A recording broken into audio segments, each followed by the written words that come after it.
The baby's screams pierced through the howling Wyoming blizzard like a knife through silence. Jonas Hale, a man who'd once commanded respect across 3 counties, now stood at his gate in the freezing darkness, painting words that burned his pride to ash. "Need mother's milk, please." His wife lay cold in the ground. His newborn son was dying in his arms. And somewhere across that snow-blind ridge, a woman who'd buried her own child heard those cries and felt milk surge through her breasts like an answered prayer she'd never dared to speak. Stay with me until the end of this story and comment what city you're watching from so I can see how far this tale has traveled. The wind had teeth that winter. That's what the old-timers said about Wyoming Territory in 1881, and Jonas Hale believed every word as he stood in his doorway, watching the snow devour his land one white breath at a time. The wind didn't just blow, it bit, it clawed, it screamed like something alive and hungry. And tonight, it had competition. His son was screaming too.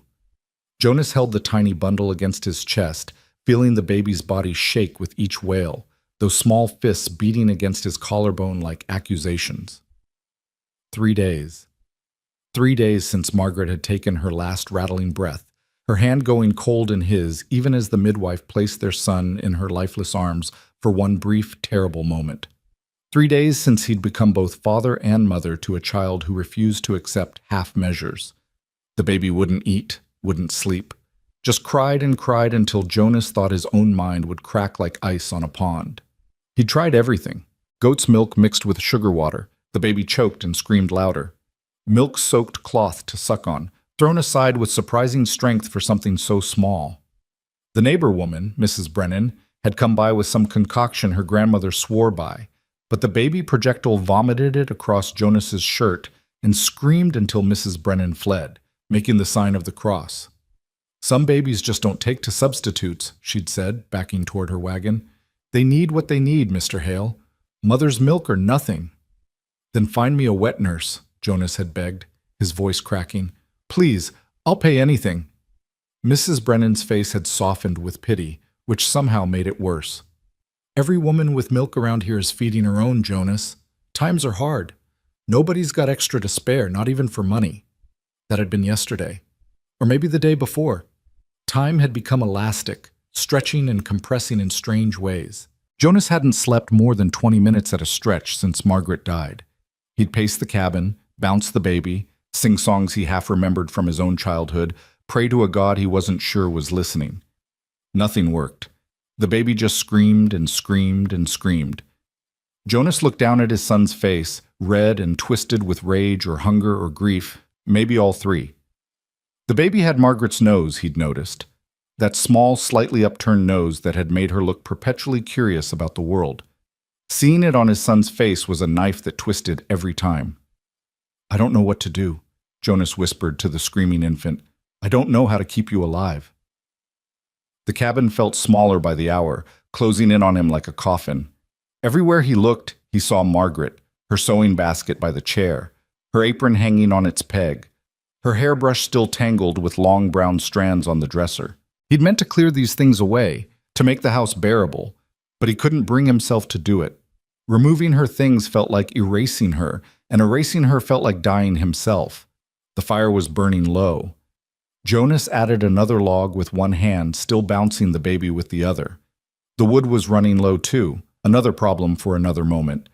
Right now, his entire world had narrowed to this: keep the baby alive through the night, then through the next hour, then the next.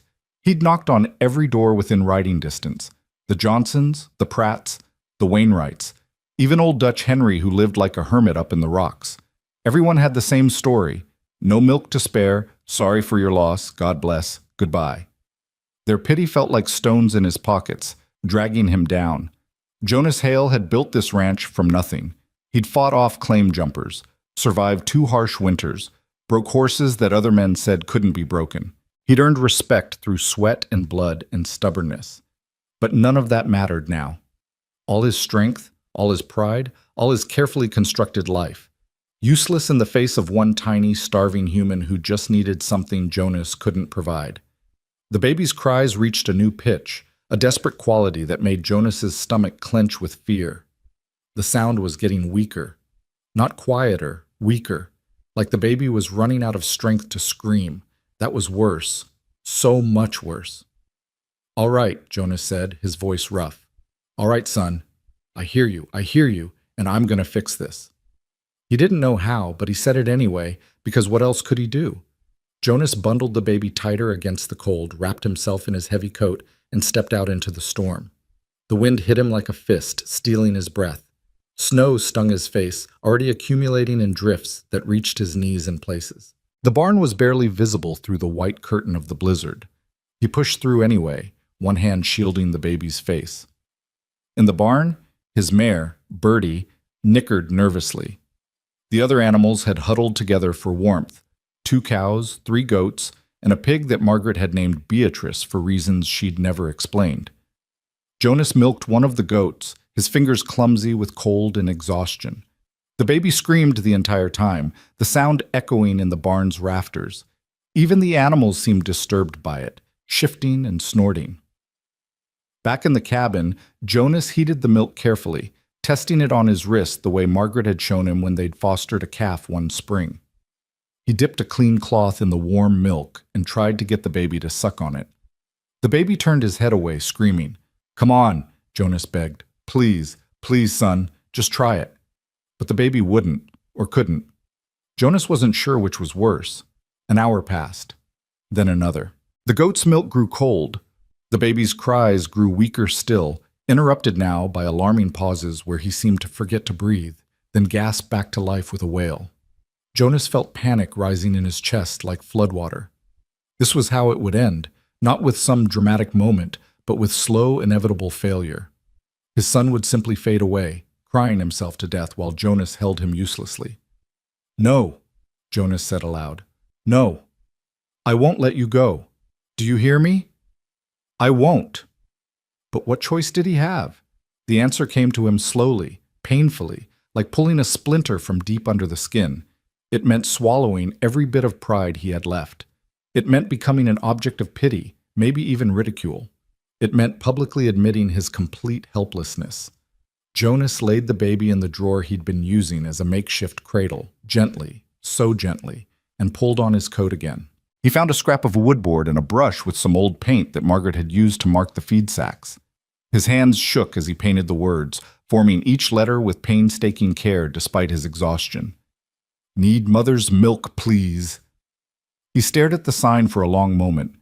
The paint was already drying, the words stark and impossible to take back.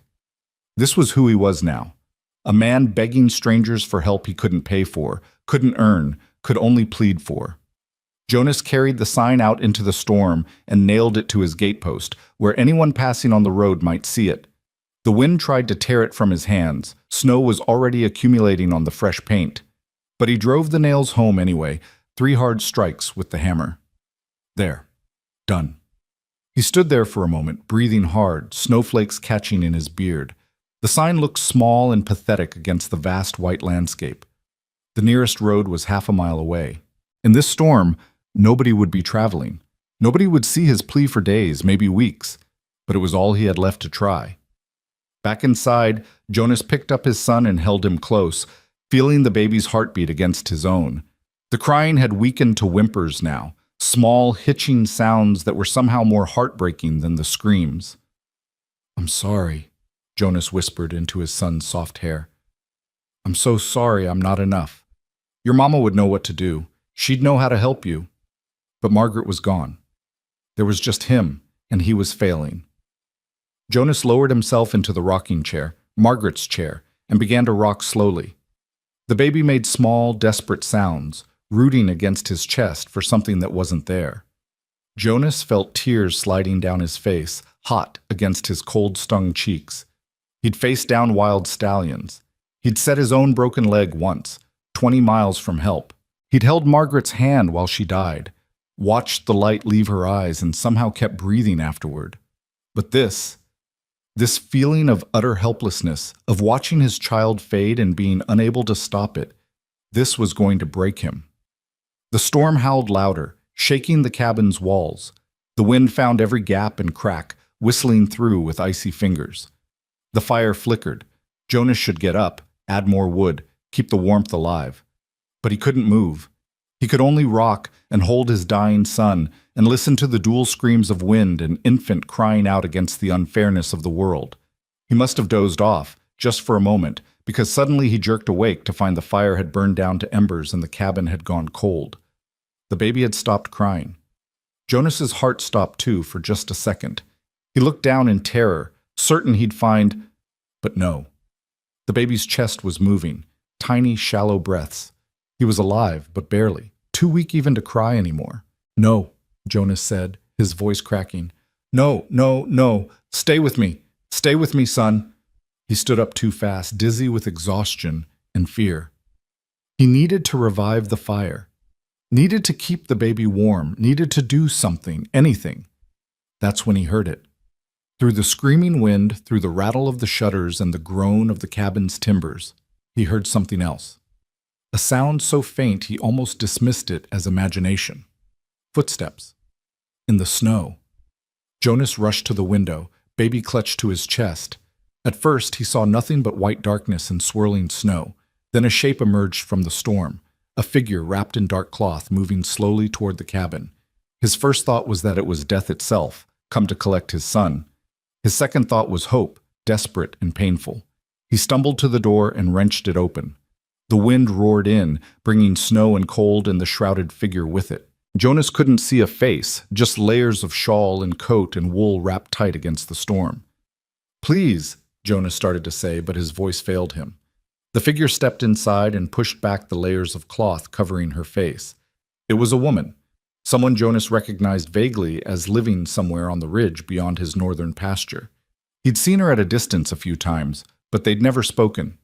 She was probably in her late 20s with dark hair plastered to her face by melting snow and eyes that looked haunted and fierce at the same time. "The baby," she said. Her voice was rough, like she hadn't used it much lately. "Let me try." Jonas just stared at her, not quite believing she was real. Maybe he had fallen asleep.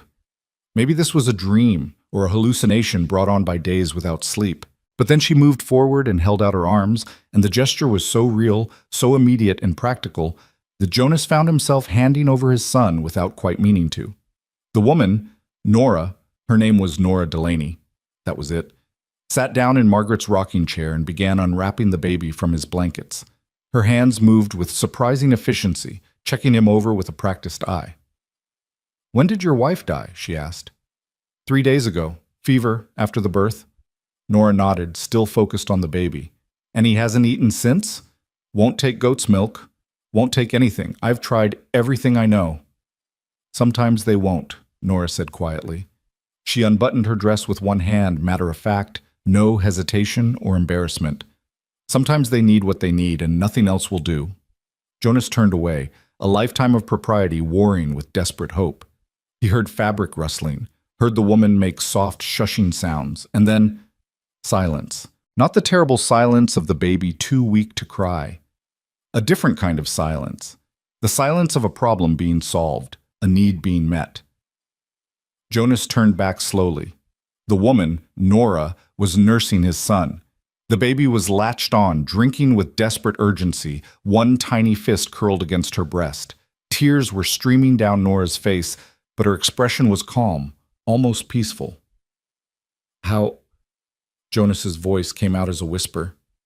"How do you still have milk?" Nora didn't answer right away.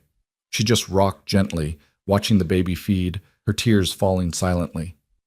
Outside, the storm continued its assault on the cabin, but inside, for the first time in 3 days, there was peace. Finally, she spoke, her voice barely audible over the wind. "I had a baby, 2 months ago. He was too small, came too early." "I'm sorry," Jonas said, the words feeling painfully inadequate. "The milk came anyway," Nora continued, as if he hadn't spoken. "It doesn't know. Your body doesn't know when there's no baby to feed. It just keeps making milk, and there's nowhere for it to go." She looked up at Jonas then, and he saw such raw grief in her eyes that he had to look away. "I heard him crying," she said. "Your son. I heard him from my cabin across the ridge, and my body..." She trailed off, looking back down at the baby. "I tried to ignore it, tried to tell myself it wasn't my concern, but every time he cried, I felt the milk let down, and it hurt so much. Not just my body, but I had to come. I had to try. Jonas sank down onto the bench by the door, his legs suddenly unable to hold him. He watched his son nursing, watched the woman who was saving his life, and felt something crack open inside his chest. "Thank you," he said, and it came out broken. "Thank you. I can't." "Don't," Nora said softly. "Don't say anything. Let me just do this." So Jonas sat in silence and watched as his son drank his fill. The baby's color improved before his eyes, the red, anguished look fading to healthy pink. Those tiny fists relaxed, and the frantic, desperate nursing slowed to something more peaceful. After what felt like both an eternity and no time at all, the baby's eyes drifted closed. He was still nursing, but more slowly now, almost drowsily, content. "He's had enough for now," Nora said. She gently broke the latch and adjusted her dress, then held the baby against her shoulder and patted his back. A moment later, the baby burped, loud and satisfied, and Nora smiled. It was a small, sad smile, but real. She stood and placed the sleeping baby in Jonas's arms. The infant was warm and heavy with sleep, completely relaxed for the first time since Margaret died. "I should go," Nora said, wrapping her shawls back around herself. "Wait," Jonas said. "The storm. You can't go back out in this. Stay, please. At least until morning." Nora hesitated, looking toward the door where the wind rattled the frame. Jonas could see her weighing options, considering proprieties that seemed absurd given what had just happened. "I'll sleep by the fire," Jonas added. "You can have the bed. I wasn't sleeping anyway." Still, she hesitated. "He'll be hungry again in a few hours," Jonas said quietly. "Please." That decided her. She nodded, unwrapping her shawls. "Just until morning, when the storm breaks." But they both knew the storm wasn't going to break by morning. Winter storms in Wyoming could last for days, even weeks, and the baby would need to eat again long before any storm passed.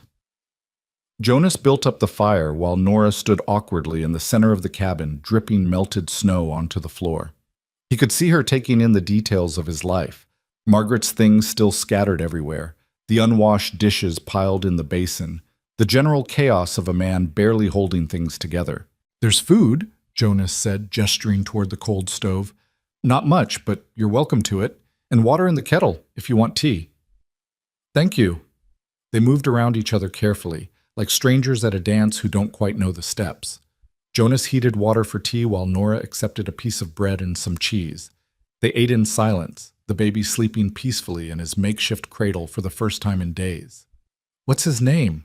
Nora asked eventually. Jonas realized with a shock that he hadn't named his son yet. He and Margaret had discussed names, but they'd never decided, always saying they'd know when they saw the baby. And then Margaret had died, and somehow, in the chaos and grief, naming the baby had seemed impossible. What right did he have to name this child without Margaret there to agree? "He doesn't have one yet," Jonas admitted. Nora looked surprised, but she didn't judge. "That's all right," she said. "Names can wait until you're ready."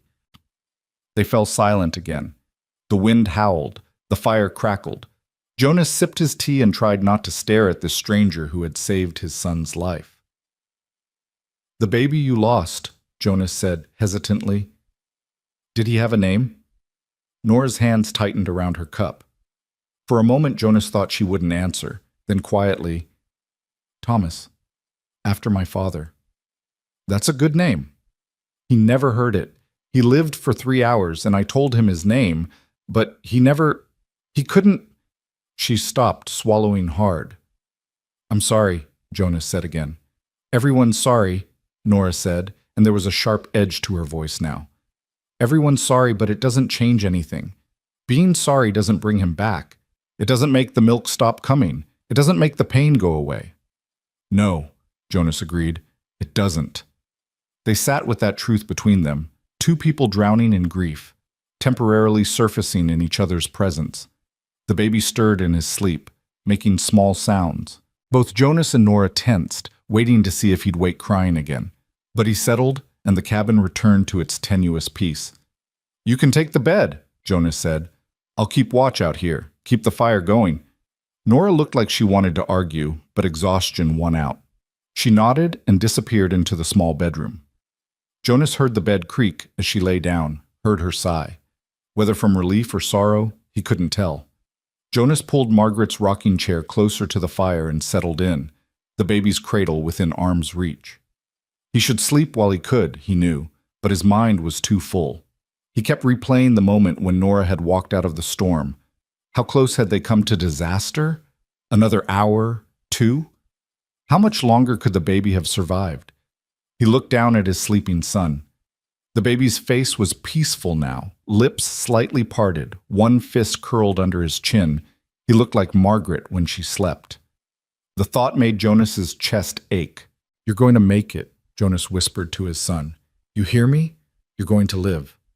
It felt like a promise and a prayer all at once. The storm raged on through the night.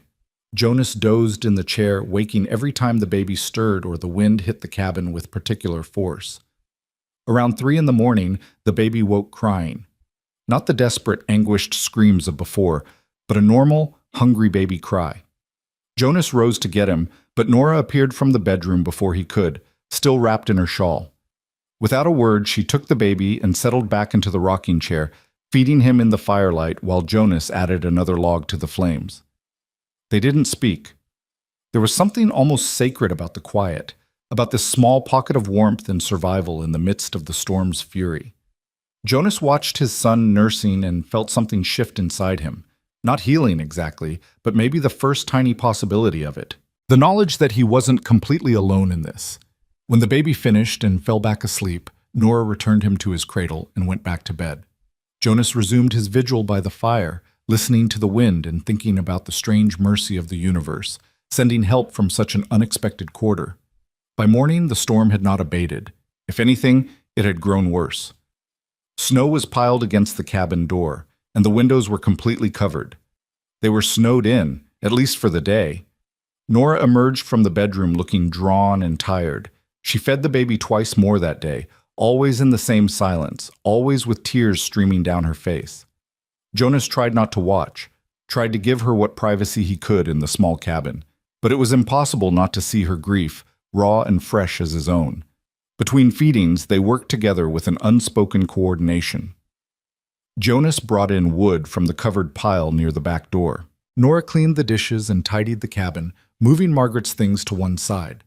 Not putting them away, Jonas noticed, just organizing them respectfully. He was grateful for that. He wasn't ready to put Margaret away yet. They ate simple meals, bread, cheese, some preserves Margaret had put up last summer. Jonas tried not to think about how those preserves had been meant to feed a family of 3 through the winter. Margaret had been so proud of them, so certain they'd see them through until spring. "Do you live alone?" Jonas asked during a quiet moment while the baby slept. Nora nodded. "My husband left 2 years ago, said he was going to find work in California. Never came back." "I'm sorry." "Don't be. He was a mean drunk. I was relieved when he didn't come back." She said it matter-of-factly, without self-pity. "How do you manage out here alone?" "Same as anyone. Work hard. Try not to think too much." She looked at him then, really looked at him. "Same as you'll have to do now, I imagine." Jonas nodded. She was right, of course. This was his life now, raising a son alone, keeping the ranch going, surviving. One day at a time, one feeding at a time, one breath at a time. The storm finally broke on the 3rd day. Jonas went outside to dig out the door and assess the damage. Snow had drifted higher than the fence posts in places. The barn was buried on one side. It would take days to dig out properly, and the work would be hard with a newborn to care for. Nora appeared beside him, wrapped in her shawls. "I should go home. Check on my animals." Jonas nodded, even though something in him wanted to protest. The thought of being alone again, of having to figure out how to feed his son without her help, it terrified him. "Will you come back?" he asked, hating how desperate he sounded. Nora looked at him for a long moment. "Twice a day," she said finally. "Morning and evening. I'll bring milk." "I can pay you. Whatever you need." "No!" She cut him off firmly. "No money. I'm not doing this for money." "Then what?" I'm doing it because my breasts hurt, she said bluntly. Because I hear your baby cry and my body responds whether I want it to or not. Because... She trailed off, looking away across the snow-covered valley. Because maybe feeding him helps. Maybe it gives Thomas's milk a purpose. Maybe it means something.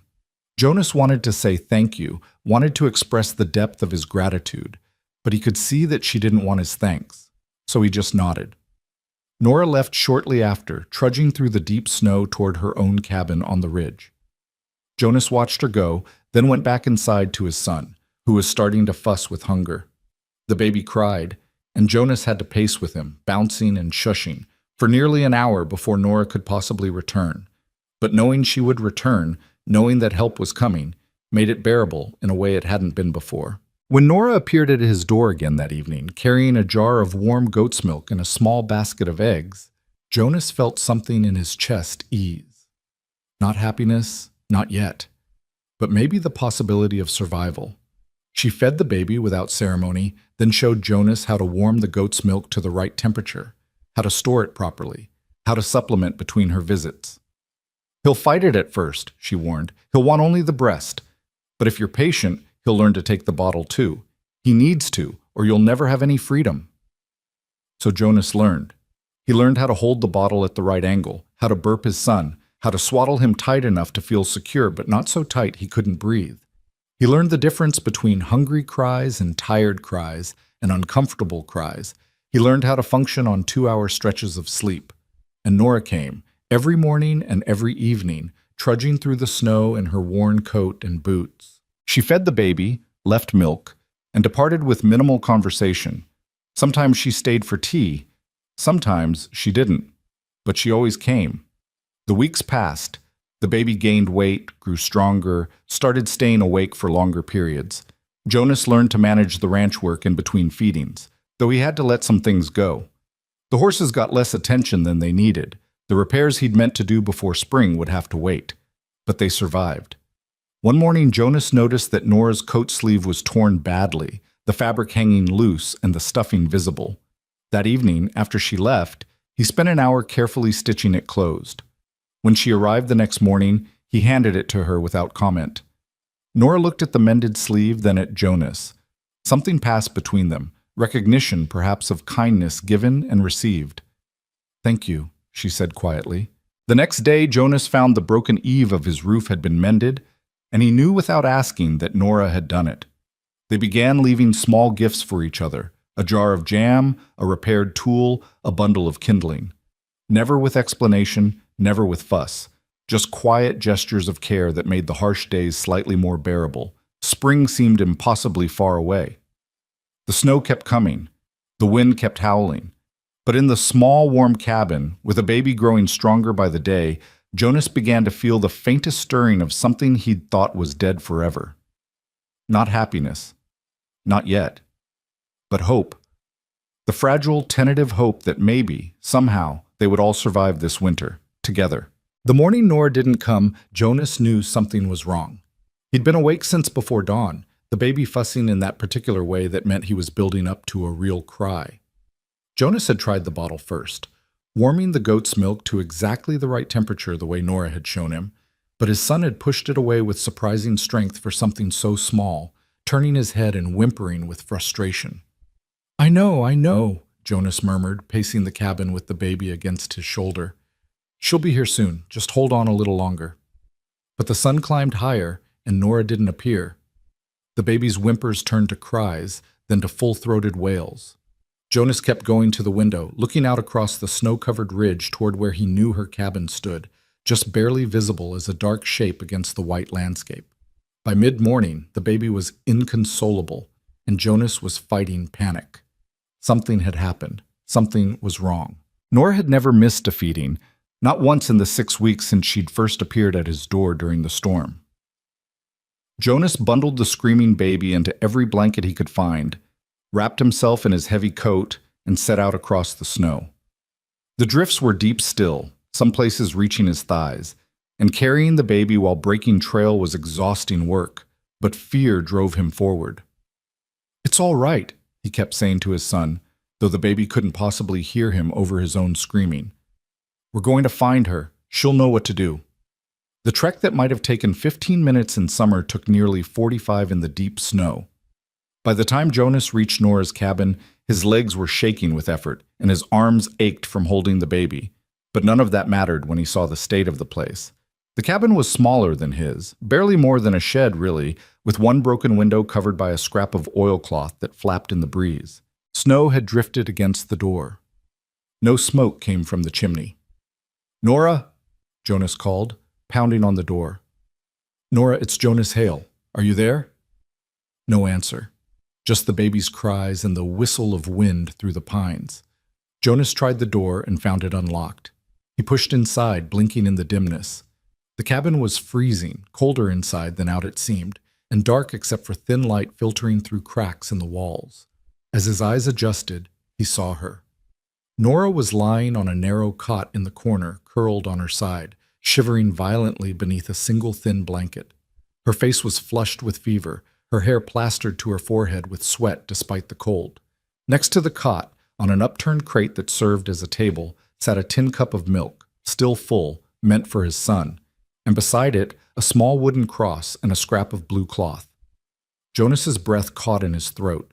He understood immediately what he was seeing. This was where she'd kept her grief, her private shrine to the son she'd lost. The blue cloth must have been something of the baby's. A blanket, maybe, or a piece of clothing he'd never gotten to wear. "Nora," Jonas said, moving to her side. He shifted the baby to one arm and touched her forehead with his free hand. She was burning up. Her eyes fluttered open, unfocused. "Thomas?" she whispered. "No, it's Jonas. Jonas Hale. You're sick. How long have you been like this?" "I don't... Since yesterday, I think. Maybe longer." Her voice was weak, barely audible. "The baby, is he... Did you bring... He's here. He's fine. But you're not.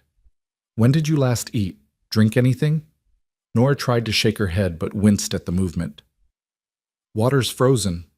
Couldn't get the fire started. Too tired." Jonas looked around the cabin with growing horror. There was almost no firewood. What little food he could see, a few potatoes, some dried beans, was stored in a crate in the corner. The place was barely fit for summer living, let alone a Wyoming winter. How had she been surviving here? The baby's cries reached a new pitch of desperation, and Jonas felt torn between two impossible needs. His son needed to eat. Nora needed help. He couldn't do both at once. "Nora, I need to get you to my cabin. Can you stand?" "Can't," she mumbled.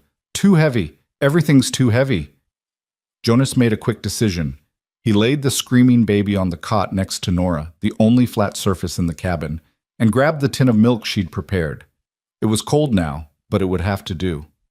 He held it to the baby's lips, and after a moment of resistance, the baby began to drink. Not happily, and not much, but enough to quiet him to whimpers. Then Jonas turned his attention to Nora. He found a bucket near the door, broke the ice that had formed on top, and brought it inside. He used his knife to chip off pieces of ice, melting them in his hands and bringing water to Nora's lips. "Drink," he commanded. "Just a little. Come on." She drank, coughing, but got some down.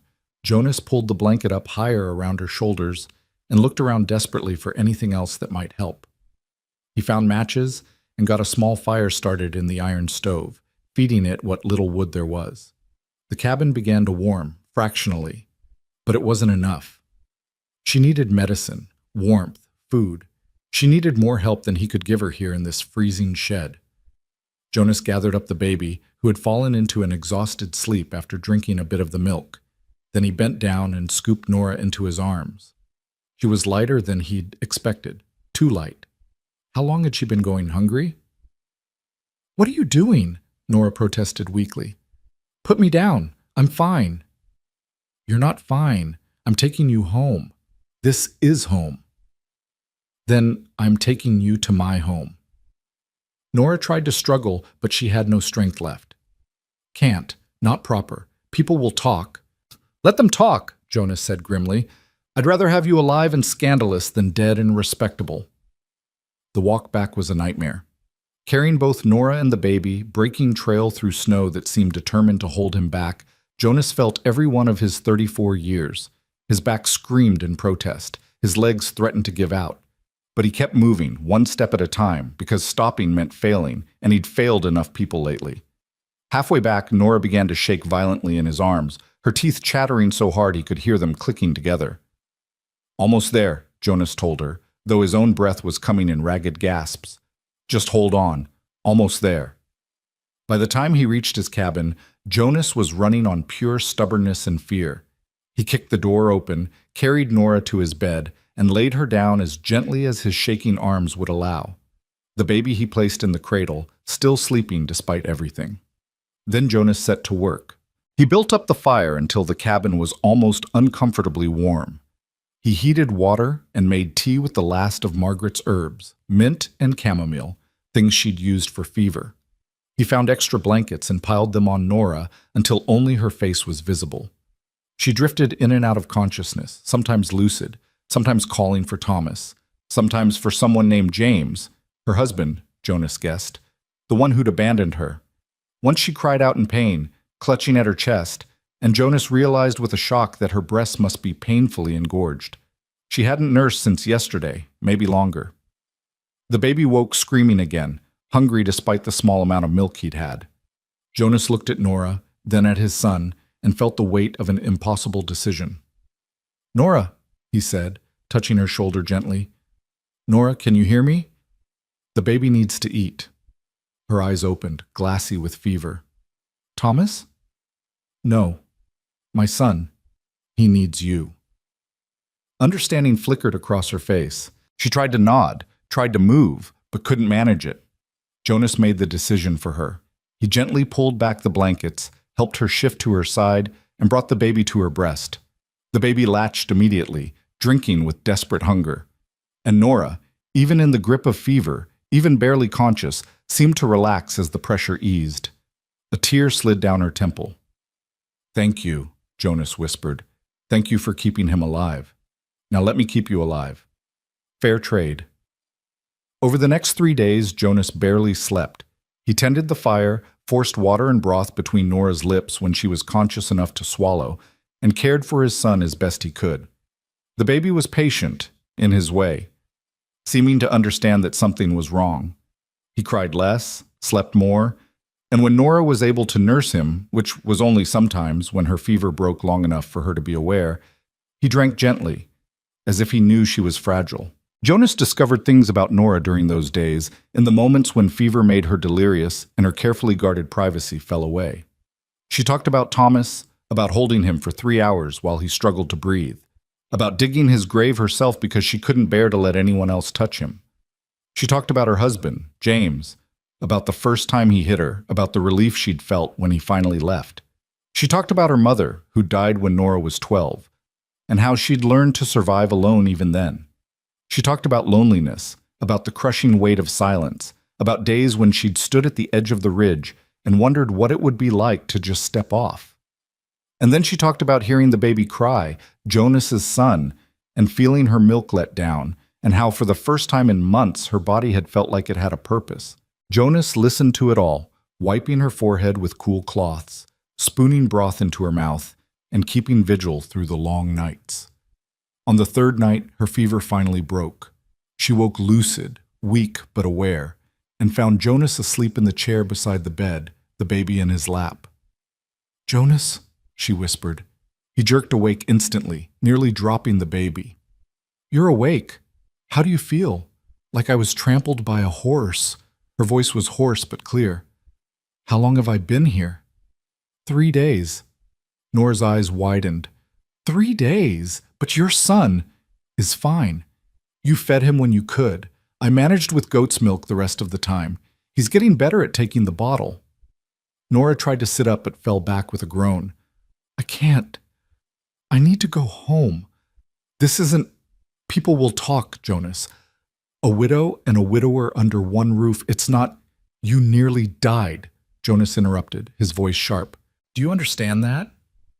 When I found you, you were hours away from freezing to death in that shed you call a cabin, so I don't care what people think. You're staying here until you're strong enough to walk without falling over. I can't accept your charity." "It's not charity. It's payment for saving my son's life. You think I don't know that he'd be dead if not for you? You think I don't understand that debt?" Nora looked away, tears filling her eyes. "I didn't do it for payment. I didn't do it for you." "I know, you did it for yourself, for Thomas. That doesn't make me less grateful." They sat in tense silence for a moment, the baby making small sounds in his sleep. Finally, Nora spoke again, her voice small. "My cabin. The animals. I have 2 goats, some chickens, already taken care of. I brought them here yesterday. Your goats are in my barn, chickens in the coop. I'll go back for anything else you need once you're stronger." Nora stared at him. "Why are you doing this?" Jonas looked down at his son, choosing his words carefully. 6 weeks ago, you walked through a blizzard to help someone you didn't know. You saved my son. You gave him life when I had nothing left to offer. Maybe," he paused, swallowing hard, "maybe that's just what people do. Maybe when you've lost everything, you learn to recognize the value of the people who are still standing, and you don't let them fall if you can help it." A tear slid down Nora's cheek. "I saw it," she said quietly. "In your cabin. The blue cloth and the cross. You saw where I keep him. I'm sorry. I didn't mean to intrude on your grief. No, it's... Everyone pretends he never existed. Even at church, they look away when I come in. Like grief is contagious, like acknowledging my dead baby might somehow harm their living ones." Her voice broke. "But you saw him. You saw that he was real." "He was real," Jonas said firmly. "He was your son. He mattered. His life mattered even though it was short." Nora sobbed then, deep wrenching sobs that shook her whole body. Jonas set the baby in his cradle and moved to sit on the edge of the bed. He took Nora's hand in his, the first time they'd touched except in the practical necessities of care, and held it while she cried. "I couldn't save him," she choked out between sobs. "He was so small, and I couldn't save him. I tried everything. I prayed and begged and promised God anything, but Thomas he just stopped breathing, and I couldn't do anything." "I know," Jonas said. "I know. I watched Margaret die the same way, watched her slip away and couldn't stop it, couldn't do anything but hold her hand and fail her." "Do you think—" Nora looked up at him with red-rimmed eyes. "Do you think they know? Wherever they are. Do you think Margaret knows you're keeping your son alive? Do you think Thomas knows his milk is feeding another baby?" Jonas didn't have an answer for that. He didn't know what he believed about heaven or afterlife or any of it anymore. Death had made his faith murky, complicated. But he knew what Nora needed to hear. "I think," he said slowly, "that if there's any justice in the universe, they know. And I think they're grateful. I think Margaret is grateful that a woman brave enough to walk through a storm is keeping her son alive. And I think Thomas is grateful that his mother's love is big enough to feed another child who needed her." Nora squeezed his hand hard. "Thank you," she whispered. They sat like that for a long while, 2 broken people holding each other's grief, until the baby woke and reminded them that life kept moving forward, whether they were ready or not. Over the next week, Nora's strength returned slowly. She moved from the bed to the chair, then from the chair to moving around the cabin. Jonas brought her things from her cabin, her clothes, her few possessions, the blue cloth and cross that she kept on the table beside where she slept. He'd given her the bed and taken to sleeping by the fire, and neither of them discussed the arrangement or what it might mean. They simply lived, day by day, caring for the baby together in a routine that began to feel almost natural. Jonas would wake before dawn to tend the animals. Nora would feed the baby, then start breakfast while Jonas brought in wood and water. They'd eat together, saying little, then go about the day's work. Jonas would tackle the outdoor chores, mending fences, mucking stalls, breaking ice in the water troughs. Nora would manage the cabin, cooking, cleaning, mending clothes, caring for the baby.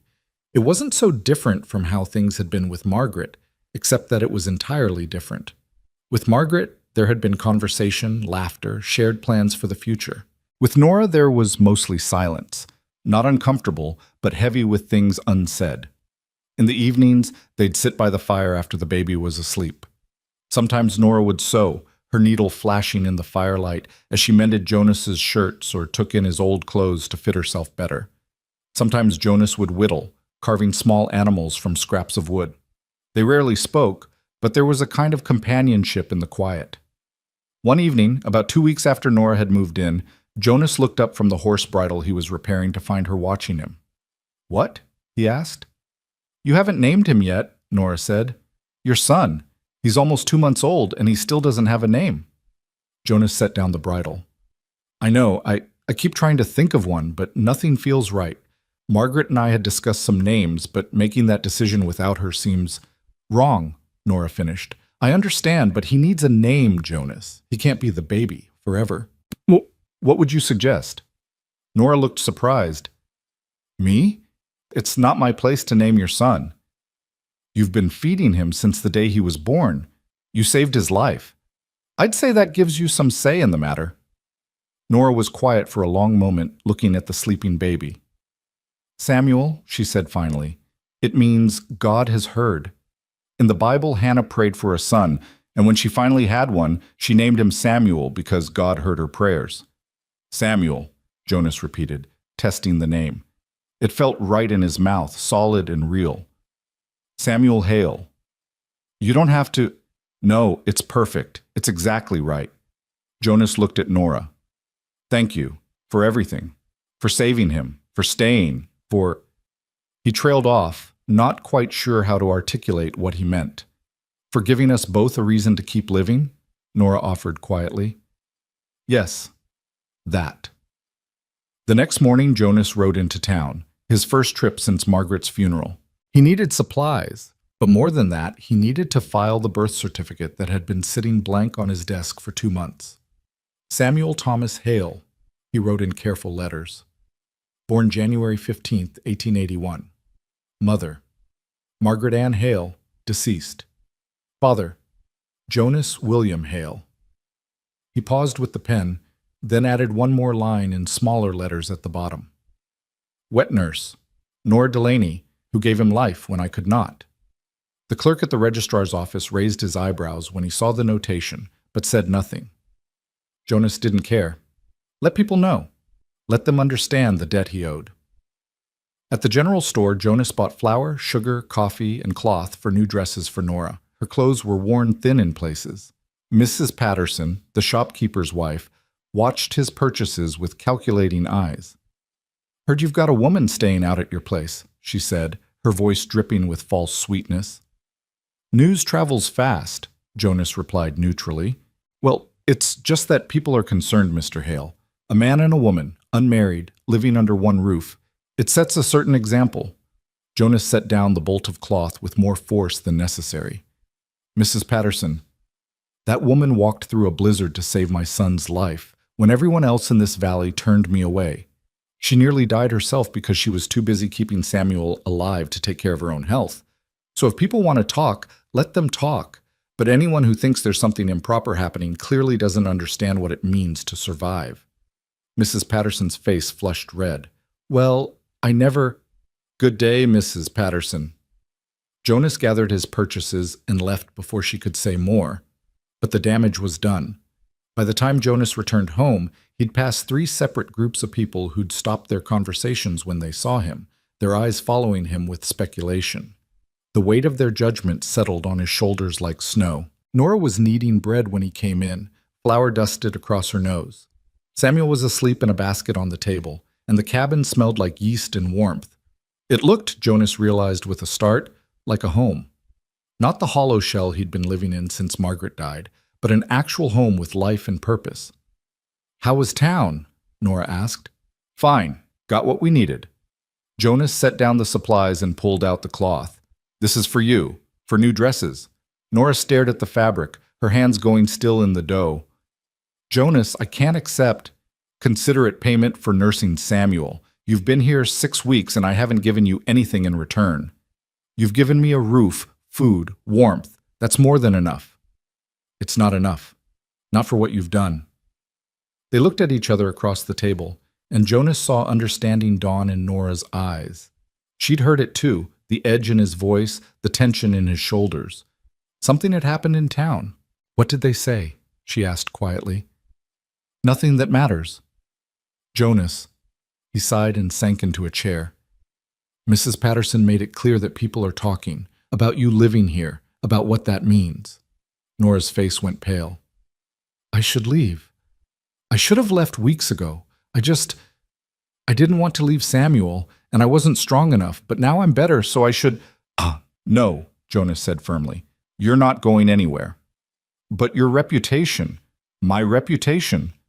Nora, my wife is dead, my son almost died, and I had to beg for help like a dog.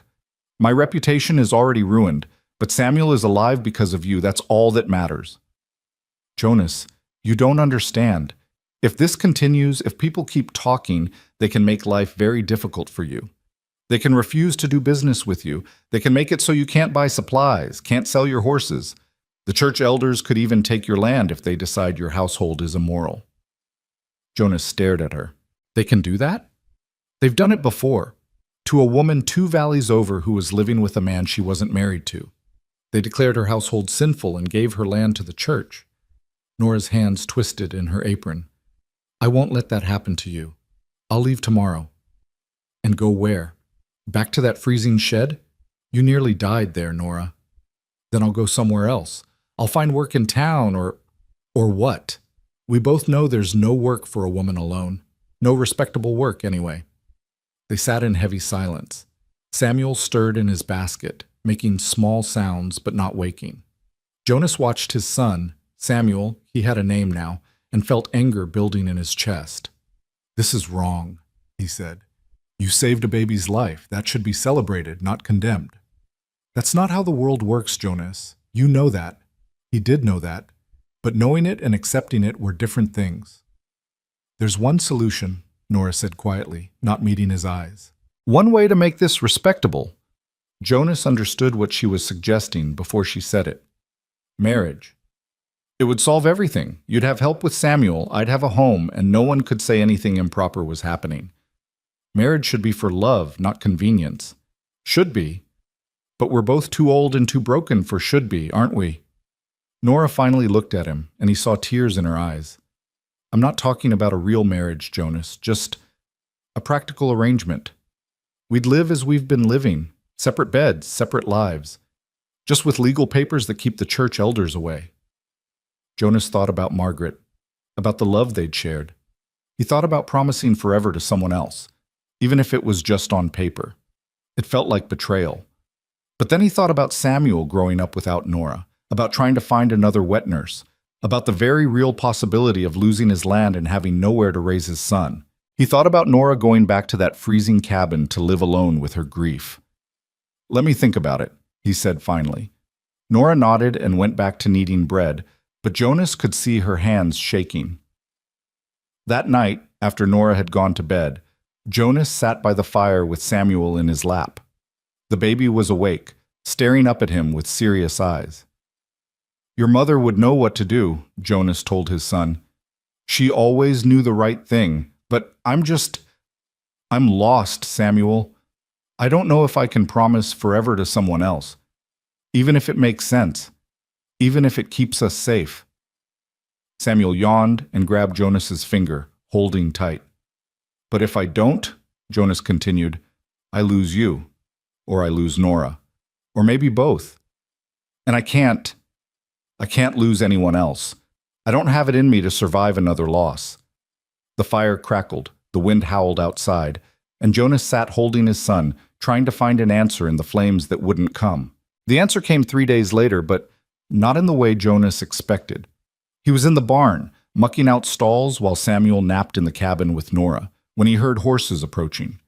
Jonas straightened, wiping sweat from his forehead despite the cold, and walked to the barn door. 3 men on horseback were coming up the drive, and Jonas recognized them immediately. Pastor William Gentry in the lead, flanked by Deacon Marsh and Councilman Porter, the church elders. Jonas's stomach dropped. This wasn't a social call. He walked out to meet them, trying to keep his expression neutral. Gentlemen, what brings you out here? Pastor Gentry dismounted, his face grave beneath his black hat. He was a tall man, thin as a rail, with the kind of stern righteousness that made children behave in church and adults squirm under his gaze. "Mr. Hale, we need to speak with you. It's a matter of some delicacy." "All right, come inside. I'll make coffee." "That won't be necessary," the pastor said quickly. "What we have to say is best said out here, away from others." So they knew Nora was inside. Of course they did. Everyone knew everything in this valley, usually before it even happened. Jonas crossed his arms over his chest. "Then say what you came to say." Pastor Gentry exchanged glances with the other two men. Deacon Marsh looked uncomfortable, but Councilman Porter's face was hard and unforgiving. The pastor cleared his throat. "It has come to our attention that you are living in sin, Mr. Hale, that you have taken a woman into your home, into your bed, without the sanctity of marriage." "Now wait just a minute," Jonas started, but the pastor held up his hand. "Please, let me finish. We understand that you've been through a terrible trial, the loss of your wife, the struggle with your infant son, but that does not excuse immorality. The Bible is clear on this matter. A man and woman living together outside of wedlock is fornication, and fornication is a sin. We're not—" Jonas felt his face flush hot. "Nothing improper is happening under my roof, Pastor. Mrs. Delaney has been caring for my son. That's all." "Then why?" Councilman Porter spoke up, his voice sharp. "Has she been living here for nearly 2 months? Why hasn't she returned to her own home?" "Because she was sick. She nearly died. I wasn't going to turn her out in the snow." "Christian charity is admirable," Pastor Gentry said, "but there are limits to what is appropriate. The woman has recovered her health, has she not? Yet she remains. People are talking, Mr. Hale. They're saying that you've taken a mistress before your wife is even cold in the ground." Jonas felt something dangerous rise in his chest, hot and sharp as broken glass. "People can say whatever they want. It doesn't make it true." "Perception is often more powerful than truth," the pastor replied. "And the perception is damaging not just to you, but to Mrs. Delaney and to the moral fabric of our community. Children see these things, Mr. Hale. They learn from the examples we set." "The example I'm setting," Jonas said through gritted teeth, "is that when someone saves your child's life, you don't abandon them. When someone shows mercy, you show mercy in return." Deacon Marsh finally spoke, his voice gentler than the others. "Jonas, we know what Mrs. Delaney did for your boy. We're not ungrateful for that, but surely you can see that the current arrangement is untenable." "What are you asking me to do?" The three men exchanged another look. Then Pastor Gentry spoke, his voice taking on the tone he used for sermons. "We're giving you a choice, Mr. Hale. Either you marry Mrs. Delaney and make this arrangement lawful in the eyes of God and man, or she leaves your home, today. And if I refuse, if I tell you to mind your own business," Councilman Porter's expression grew even harder, "then we will have no choice but to declare your household immoral and unfit. As a council member, I have the authority to recommend the seizure of property that's being used for immoral purposes. We could take this land, Mr. Hale. We could take everything you and your late wife built." Jonas stared at them, unable to believe what he was hearing. "You'd take my land? Make my son homeless? For what? For giving shelter to someone who needed it?" "For living in sin," Pastor Gentry said firmly. "The law is clear on this. We've done it before, and we'll do it again if we must. We're trying to give you a way out, Jonas. Marry the woman, make it right with God, then no one can say a word against you. And if she doesn't want to marry me, then convince her," Councilman Porter said coldly. "You have until Sunday. That's 4 days. Either you both stand before Pastor Gentry and take your vows, or Mrs. Delaney leaves and we'll hear no more about it. Those are your options." They mounted their horses then, and Pastor Gentry looked down at Jonas with something that might have been pity. "I know this seems harsh, Jonas, but we're trying to save your soul and hers. Sometimes salvation requires difficult choices." Jonas watched them ride away, his hands clenched into fists at his sides. He stood there until they disappeared over the ridge, then turned and walked slowly back toward the cabin.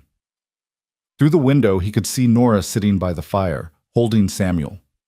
She looked up when Jonas came through the door, and her face went pale. "I heard horses," she said. "Who was it?" Jonas told her. He watched the color drain from her face as he explained what the church elders had demanded, watched her hands tighten around Samuel until the baby squirmed in protest. 4 days, she whispered when he finished. They're giving us 4 days. I won't let them take the land, Jonas said. I won't let them make Samuel homeless. But Nora, I also won't force you into a marriage you don't want. If you want to leave, I'll understand. I'll figure something else out. Nora stood and placed Samuel in his cradle, then walked to the window and stared out at the snowy landscape. When she spoke, her voice was so quiet, Jonas had to strain to hear it. Everyone I've loved has died, she said. My mother when I was 12. My husband, well, he didn't die, but he left, and that's its own kind of death. And Thomas, her voice broke on her son's name. Thomas died in my arms, and I couldn't save him. I couldn't do anything but hold him and watch him go. Nora, I'm afraid, she continued, as if he hadn't spoken. I'm afraid that if I let myself care about you, about Samuel, if I let myself belong here, something terrible will happen. That's how it works for me, Jonas. I love people, and they leave. They die or they go away, and I'm left alone again. Jonas moved to stand beside her at the window. I can't promise you that nothing bad will ever happen, he said quietly. I can't promise I won't die, or Samuel won't get sick, or that life won't be hard, because it will be. Life is hard, and people die, and nothing is certain. Then why would I risk it? Because the alternative is being alone, and I think being alone might be its own kind of dying, just slower. Nora turned to look at him then, tears streaming down her face. I can't survive losing someone else, Jonas. I can't. It will break me completely. Then maybe, Jonas said, we'll just have to try not to lose each other. He pulled the ring from his pocket, the one he'd forged for Margaret's chain weeks ago, before the church elders had come, before any of this had become about ultimatums and property seizures. He'd made it late one night, melting down the silver chain in his forge, shaping it with trembling hands. It wasn't fancy, it wasn't expensive, but it was honest. This isn't for them, Jonas said, holding out the ring. Not for the pastor or the council or anyone in town. This is for us, for you and me and Samuel. A promise that we'll face whatever comes together, instead of alone. Nora stared at the ring, then at Jonas, then back at the ring. I don't love you, she said, and it wasn't cruel, just honest. I still love James, even though I shouldn't, even though he was terrible. And you still love Margaret. I know. So what would this be? What kind of marriage starts with two people who love ghosts? Jonas thought about that. Maybe the kind that's honest, he said finally. Maybe the kind where we don't pretend to feel things we don't. We'd be partners, Nora. We'd take care of each other and Samuel, and we'd build something together. Not a grand romance, just survival, and maybe more than that, eventually. Or maybe not. But at least we wouldn't be alone. Nora looked at Samuel, sleeping peacefully in his cradle. Then she looked back at Jonas, and something shifted in her expression. Not love, not yet, but maybe the possibility of it someday. If I say yes, she said slowly, I need you to understand something. I can't be Margaret. I can't replace her or try to fill the space she left. I'll be myself, with all my grief and all my broken pieces, and that might not be what you want. I don't want you to be Margaret. I want you to be Nora, the woman who walked through a blizzard to save my son, the woman who nearly died because she cared more about a stranger's baby than her own safety. That's who I want here. Nora closed her eyes, took a deep breath, and held out her hand. Jonas slipped the ring onto her finger. It fit perfectly because he'd measured it against the thread she used for sewing, checking while she slept to get it right. All right, Nora whispered. All right. But Jonas, if something happens, if I lose you or Samuel, I need you to know that I can't survive that. I'll break. So you have to promise me that you'll try to stay alive, that you'll be careful and you won't take stupid risks. Can you promise me that? Jonas took her hand in both of his. I promise I'll do my best. That's not the same as promising. No, it's not. But it's all I can honestly give you. Is it enough? Nora looked at their joined hands, at the simple silver ring on her finger, at Samuel sleeping nearby. Then she nodded. It has to be. The next 4 days passed in a strange blur. Jonas rode to town the following morning to tell Pastor Gentry they'd accept his terms, then stopped at the general store for a few supplies. Mrs. Patterson was there again, her eyes lighting up with curiosity when she saw him. "Heard the elders paid you a visit," she said, not bothering with pretense. "News travels fast." "So? What did you decide?" Jonas met her gaze steadily. "Mrs. Delaney and I will be married on Sunday. I hope you'll wish us well." Mrs. Patterson's mouth fell open in surprise. Whatever she'd been expecting, it wasn't that. "Married? Well, that's very sudden, isn't it?" "Not as sudden as death," Jonas said quietly. "When you've lost as much as we have, you learn not to waste time." He left before she could respond, but he heard her calling to someone else in the store as the door closed behind him. By nightfall, the whole valley would know. Back at the cabin, Jonas found Nora in a state of quiet panic. She'd dragged out the trunk that held Margaret's clothes and was staring at them with a stricken expression. "I can't wear her dress," Nora said when Jonas came in. "For the wedding. I can't wear Margaret's dress. It would be wrong." Jonas looked at the beautiful blue dress Margaret had worn on their wedding day, carefully preserved in tissue paper. He remembered helping her out of it later that night, remembered the way she'd laughed and called him impatient. The memory hurt, sharp and sweet at the same time. "You're right," he said. "That dress was hers. You need something that's yours." "I don't have anything suitable. My clothes are all worn out, and we don't have time to make a new dress, and—" "We'll figure it out," Jonas interrupted gently. "Tomorrow, I'll ride to town again. There's a seamstress there, Mrs. Chen. She might have something, or she can alter something quickly." "Jonas, we can't afford—" "Yes, we can, and even if we couldn't, I'd find a way. You're not standing up in front of the whole town in a worn-out dress. You'll have something nice, something that makes you feel—" He searched for the right word. "Like yourself." Nora's eyes filled with tears. "I don't even know who that is anymore. I've been so many people. James's wife, Thomas's mother, your son's wet nurse. But who am I? Just as Nora." Jonas didn't have an answer for that. He suspected Nora would have to figure it out herself, and it might take years. But he could give her a start. The next day he rode to town and found Mrs. Chen in her small shop above the dry goods store. She was a Chinese woman who'd come to Wyoming with her husband to work on the railroads, then stayed after he died. She made beautiful clothes, and Jonas had sometimes brought her business when ranchers needed special orders. "Mr. Hale," she said, surprised to see him. "I heard about your wife. I'm very sorry." "Thank you, Mrs. Chen. I need your help. I'm getting married on Sunday, and my intended needs a dress." Mrs. Chen's eyebrows rose slightly, but she was too polite to comment on the speed of things. "I see. Does she have a preference for color, style?" Jonas thought about Nora, about the quiet strength in her, about the grief she carried, about the way she looked when she held Samuel. "Something simple," he said. "Something green, maybe, like spring grass. Something that says new beginnings." Mrs. Chen nodded slowly. "I have something that might work. A dress I made for a customer who never collected it. It would need alterations, but I could have it ready by Saturday evening if I work through the nights. Whatever it costs, I'll pay it." "Mr. Hale, I heard what happened about the church elders and their ultimatum." Mrs. Chen looked at him seriously. "Are you marrying this woman because you want to or because you're being forced to?" Jonas considered lying, then decided Mrs. Chen deserved honesty. "Both," he said. "I'm being forced, yes, but I'm also choosing this. She saved my son's life. She's a good woman who's known too much sorrow. If I can give her a home, a life that's better than what she had, that seems like a decent thing to do. And love? Love might come later, or it might not. But respect, gratitude, partnership, those are worth something too, aren't they?" Mrs. Chen smiled then, small and knowing. "Yes, Mr. Hale, they are. Bring your intended by tomorrow for measurements. I'll make her something beautiful." When Jonas returned home and told Nora about the dress, she cried again.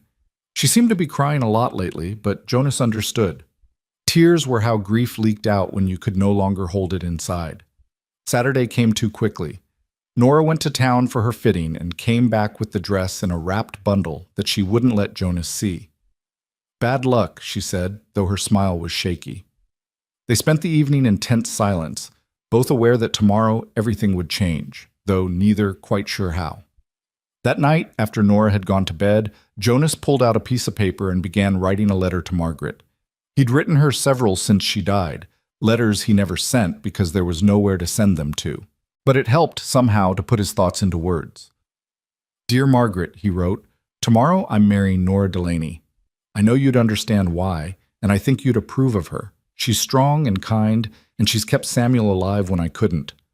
I still love you. I'll always love you. But I'm learning that maybe there's room in a heart for more than one kind of love. The love I had for you and the gratitude I have for her and the partnership we're building. I hope wherever you are, you're at peace. I hope you know I'm doing my best with our son. I hope you don't think I'm betraying you by moving forward. I'm not trying to replace you. I'm just trying to survive. Your loving husband, Jonas. He folded the letter and added it to the box where he kept the others, then sat staring into the fire until the flames burned low. Sunday morning dawned clear and cold, the sky a brilliant blue that seemed almost mocking in its cheerfulness. Jonas dressed in his only good suit, the one he'd worn to Margaret's funeral, and tried not to think about the symmetry of that. He fed the animals, brought in wood, made coffee with hands that weren't quite steady. Nora emerged from the bedroom in the green dress, and Jonas's breath caught. Mrs. Chen had outdone herself. The dress was simple but elegant, with a high collar and long sleeves, the green fabric the exact color of new grass pushing through snow.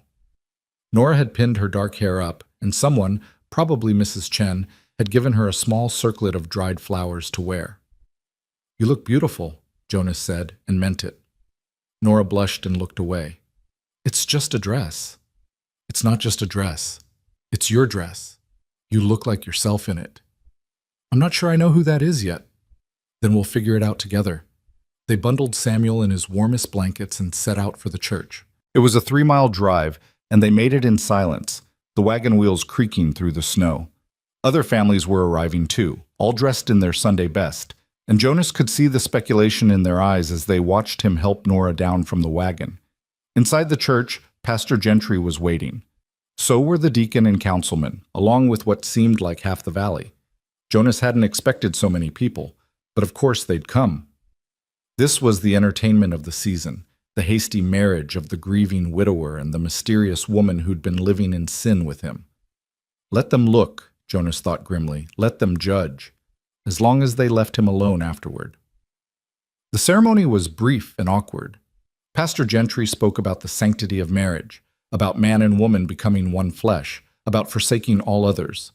Jonas spoke his vows in a voice that only shook slightly. Nora spoke hers barely above a whisper, her hands trembling as she held Samuel. By the power vested in me, Pastor Gentry intoned, I now pronounce you man and wife. You may kiss your bride. Jonas leaned in and kissed Nora gently on the cheek, nothing more. It felt too intimate to kiss her properly in front of all these people, too much like a lie. Nora's face was pale, but composed. Then it was done. They were married. Jonas and Nora Hale, for better or worse, in sickness and health, till death did them part. The congregation applauded politely, though Jonas could see the whispers starting already. Mrs. Patterson was leaning over to someone beside her, no doubt sharing her theories. Councilman Porter looked satisfied, like he'd cleaned up a mess. Only Mrs. Chen, sitting in the back, smiled at them with genuine warmth. As they walked back down the aisle, Samuel began to cry, hungry again, always hungry. Nora shifted him to her other arm, and Jonas offered his arm to her. She took it, and they walked out of the church together into the bright cold sunlight. Well, Jonas said as they reached the wagon, that's done. Yes, Nora agreed. That's done. They looked at each other. This man and woman who were now husband and wife, bonded not by love, but by necessity and survival, and a baby who'd needed them both.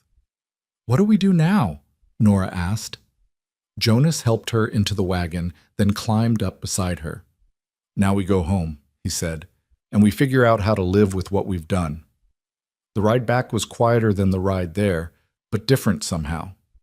The thing they'd been dreading was behind them now. They'd made their choice, spoken their vows, bound their lives together. For better or worse, they were in this together. When they reached the cabin, Jonas helped Nora down and she immediately went inside to nurse Samuel. Jonas unhitched the wagon and tended the horses, taking his time with the familiar tasks. When he finally went inside, he found Nora sitting by the fire, still in her green dress, with Samuel asleep in her lap. "I don't feel any different," she said quietly. "I thought I would, but I don't. I'm the same person I was this morning." "Marriage doesn't change who you are," Jonas said, sitting down across from her. "It just changes what you're called and who you're responsible to." "Are we really going to do this? Live as husband and wife?" "We'll live as partners," Jonas corrected. "The rest, we'll figure out as we go." Nora nodded slowly, then looked down at the ring on her finger. "Jonas, I need to tell you something about Thomas's grave." Jonas waited. "It's on the ridge behind my cabin. I buried him there myself because I couldn't bear to put him in the town cemetery with all those people watching. But now that I'm living here, I won't be able to visit as often, and Her voice broke. "I can't abandon him. I can't leave him there alone." "Then we'll visit together," Jonas said. "As often as you need, and in spring if you want, we can plant something there. A tree or flowers, something living to mark where he rests." Nora looked up at him with tears streaming down her face. "You'd do that? Even though he wasn't yours?" "He was yours, which means he's part of our family now. We'll take care of him together." That night, Jonas laid out blankets by the fire as he had been doing for weeks. Nora disappeared into the bedroom with Samuel, and Jonas listened to her singing softly to the baby, a lullaby he didn't recognize, probably something her own mother had sung to her. He lay awake for a long time, staring at the ceiling and thinking about the strange turn his life had taken. 6 months ago, he'd been happily married with a child on the way and a prosperous ranch. Now he was married again to a woman he barely knew, bound together by desperation and a screaming baby. It wasn't the life he'd planned, but then life rarely was. From the bedroom, he heard Nora crying softly, trying to muffle the sound. Jonas closed his eyes and pretended not to hear, giving her the privacy she needed for her grief. They were married now, but they were still strangers in so many ways. Trust would take time. Comfort would take time. But at least they had time now. At least they could stop fighting just to survive and maybe, possibly, start learning how to actually live. Outside, the wind picked up, rattling the shutters. Spring still seemed impossibly far away. But for the first time since Margaret died, Jonas felt like maybe, just maybe, they might make it there after all. The first week of marriage was the hardest. They moved around each other like dancers who'd never learned the steps, always careful, always polite, always aware of the strangeness of their situation. Jonas would wake before dawn, dress quietly by the dying fire, and slip outside to tend the animals. When he returned, Nora would have breakfast ready, eggs, bread, sometimes bacon if they had it, and they'd eat in silence while Samuel nursed or slept. "Coffee's good," Jonas would say. "Thank you," Nora would reply. And that would be the extent of their conversation until evening. Jonas threw himself into ranch work with an intensity that bordered on desperate. He repaired fences that didn't really need repairing, reorganized the barn twice, and spent hours working with the horses even though there was no immediate need.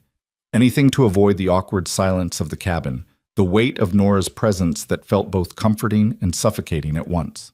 Nora, for her part, attacked the housework like it had personally offended her. She scrubbed floors that were already clean, rearranged the pantry 3 times, and spent hours sewing clothes for Samuel that he wouldn't fit into for months. Jonas would come in to find her sitting by the fire, hands moving constantly, eyes distant with thoughts she never shared. They were 2 people living in the same small space, but occupying entirely different worlds. On the 4th night, Jonas woke to the sound of crying. Not Samuel. He'd learned to recognize his son's cries.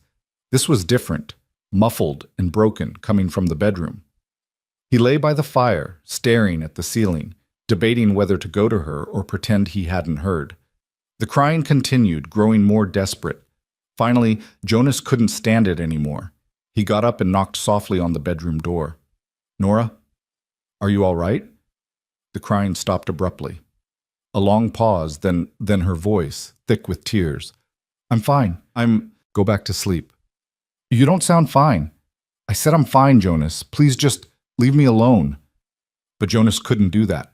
He opened the door carefully, giving her time to object. In the dim light from the banked fire in the other room, he could see her sitting on the bed, still fully dressed, clutching something to her chest. The blue cloth. Thomas's blanket. Nora, Jonas said gently, stepping inside. I can't do this, she sobbed, the words tumbling out now that the dam had broken. I can't pretend to be your wife. I can't pretend this is normal. I can't pretend I'm not terrified every single moment that Samuel is going to die, that you're going to die, that everything I touch is going to turn to ash.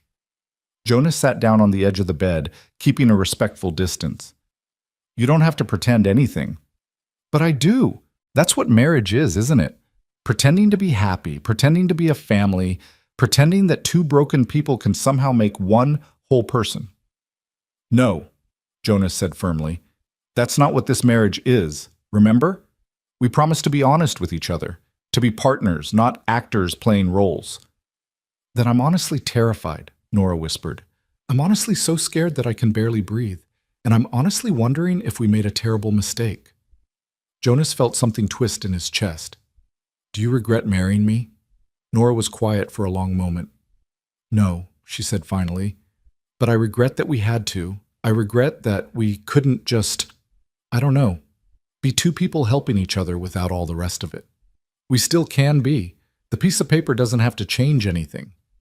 But it does change things. Now, when I nurse Samuel, I'm not just helping. I'm being a mother to him. And that terrifies me because what if I fail? What if I can't keep him alive? What if— Stop, Jonas interrupted gently. You can't live your life in what-ifs. I know. I've been trying to do it since Margaret died, and it's impossible. What if I'd noticed her fever sooner? What if I'd ridden for the doctor faster? What if I'd married someone else and she'd still be alive? But none of those what-ifs change anything. All they do is make the present unbearable. Nora looked at him, her face wet with tears. How do you survive it? The fear? Poorly, Jonas admitted. Most days I'm barely holding on. But having you here, having Samuel alive and growing stronger, that helps. Knowing I'm not alone in this helps. But you are alone. We're both alone. We're just alone together. Jonas thought about that, about the distinction she was making. Maybe that's enough, he said. Maybe being alone together is better than being alone. Nora let out a sound that might have been a laugh or a sob. That's the saddest thing I've ever heard. Yeah, well, we're pretty sad people.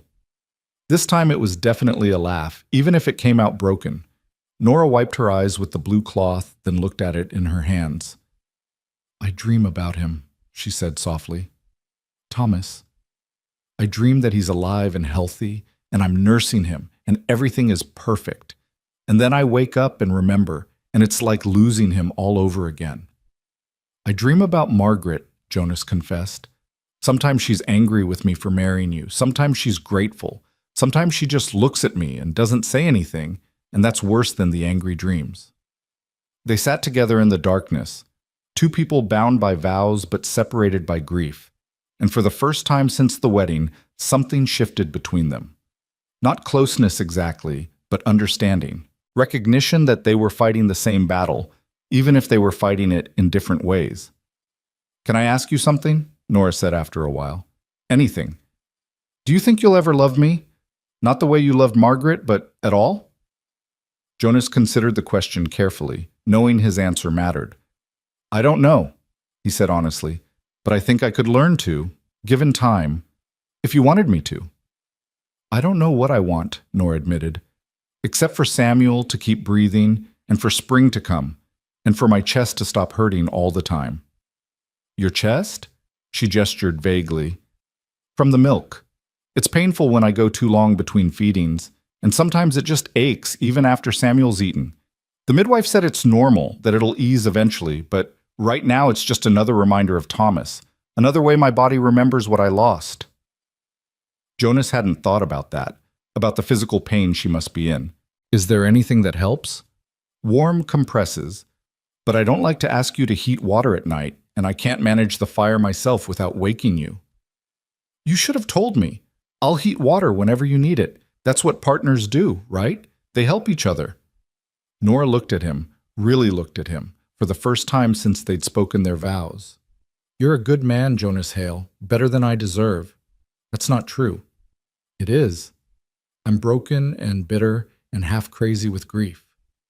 You could have found someone better, someone whole." "I don't want someone whole," Jonas said.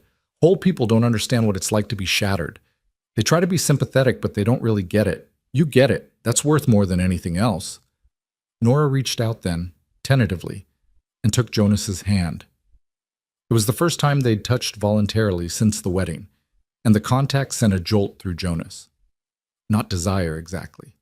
Something more complicated. Connection, maybe. The acknowledgement that they were in this together, for better or worse. "Thank you," Nora whispered. "For not giving up on me. For not sending me away. Thank you for keeping Samuel alive. For giving me a reason to keep going." They sat like that for a while, hands clasped, until Samuel stirred in his cradle and began to fuss. Nora released Jonas's hand and went to the baby, and Jonas took that as his cue to leave. But something had changed between them that night, some small crack in the walls they'd built around themselves. The next morning, Jonas noticed that Nora had moved Margaret's things from the bedroom into the main room, arranging them carefully on a shelf. The hairbrush, the sewing basket, the small jewelry box, all displayed respectfully, but no longer haunting the bedroom where Nora slept. "I hope that's all right," Nora said nervously when she saw him looking. "I didn't throw anything away. I just thought maybe she deserves her own space, not to be shoved in a trunk or forgotten, but honored, like Thomas." Jonas felt his throat tighten. "That's perfect. Thank you." And it was perfect. Margaret's things looked right on that shelf, like a small memorial. Jonas found himself touching the hairbrush as he passed, remembering but no longer drowning in the memories. They were becoming something he could live with instead of something that crushed him. Over the following weeks, small changes accumulated.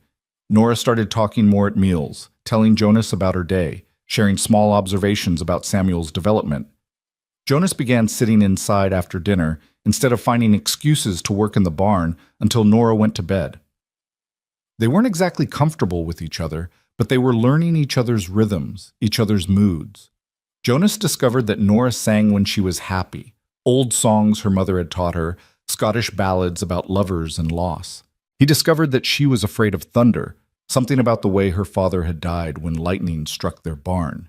He discovered that she had a sharp sense of humor that emerged when she felt safe, and that her laugh, when it came, was bright and unexpected as sunlight through clouds. Nora discovered that Jonas was quieter in the mornings and more talkative at night. She discovered that he had nightmares about Margaret's death and would wake gasping, trying not to disturb anyone.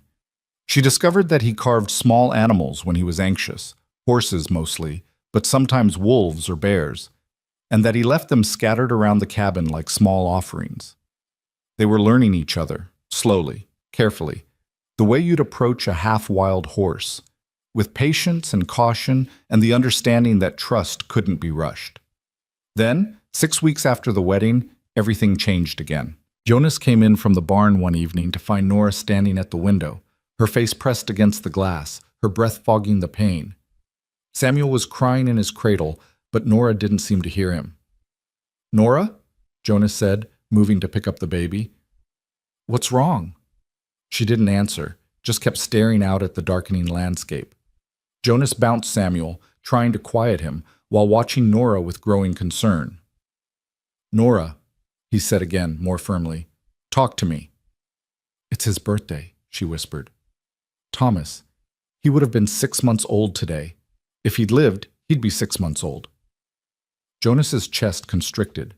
He'd known this day was coming. He'd even marked it on the calendar, planning to acknowledge it somehow, but he hadn't expected it to hit Nora this hard.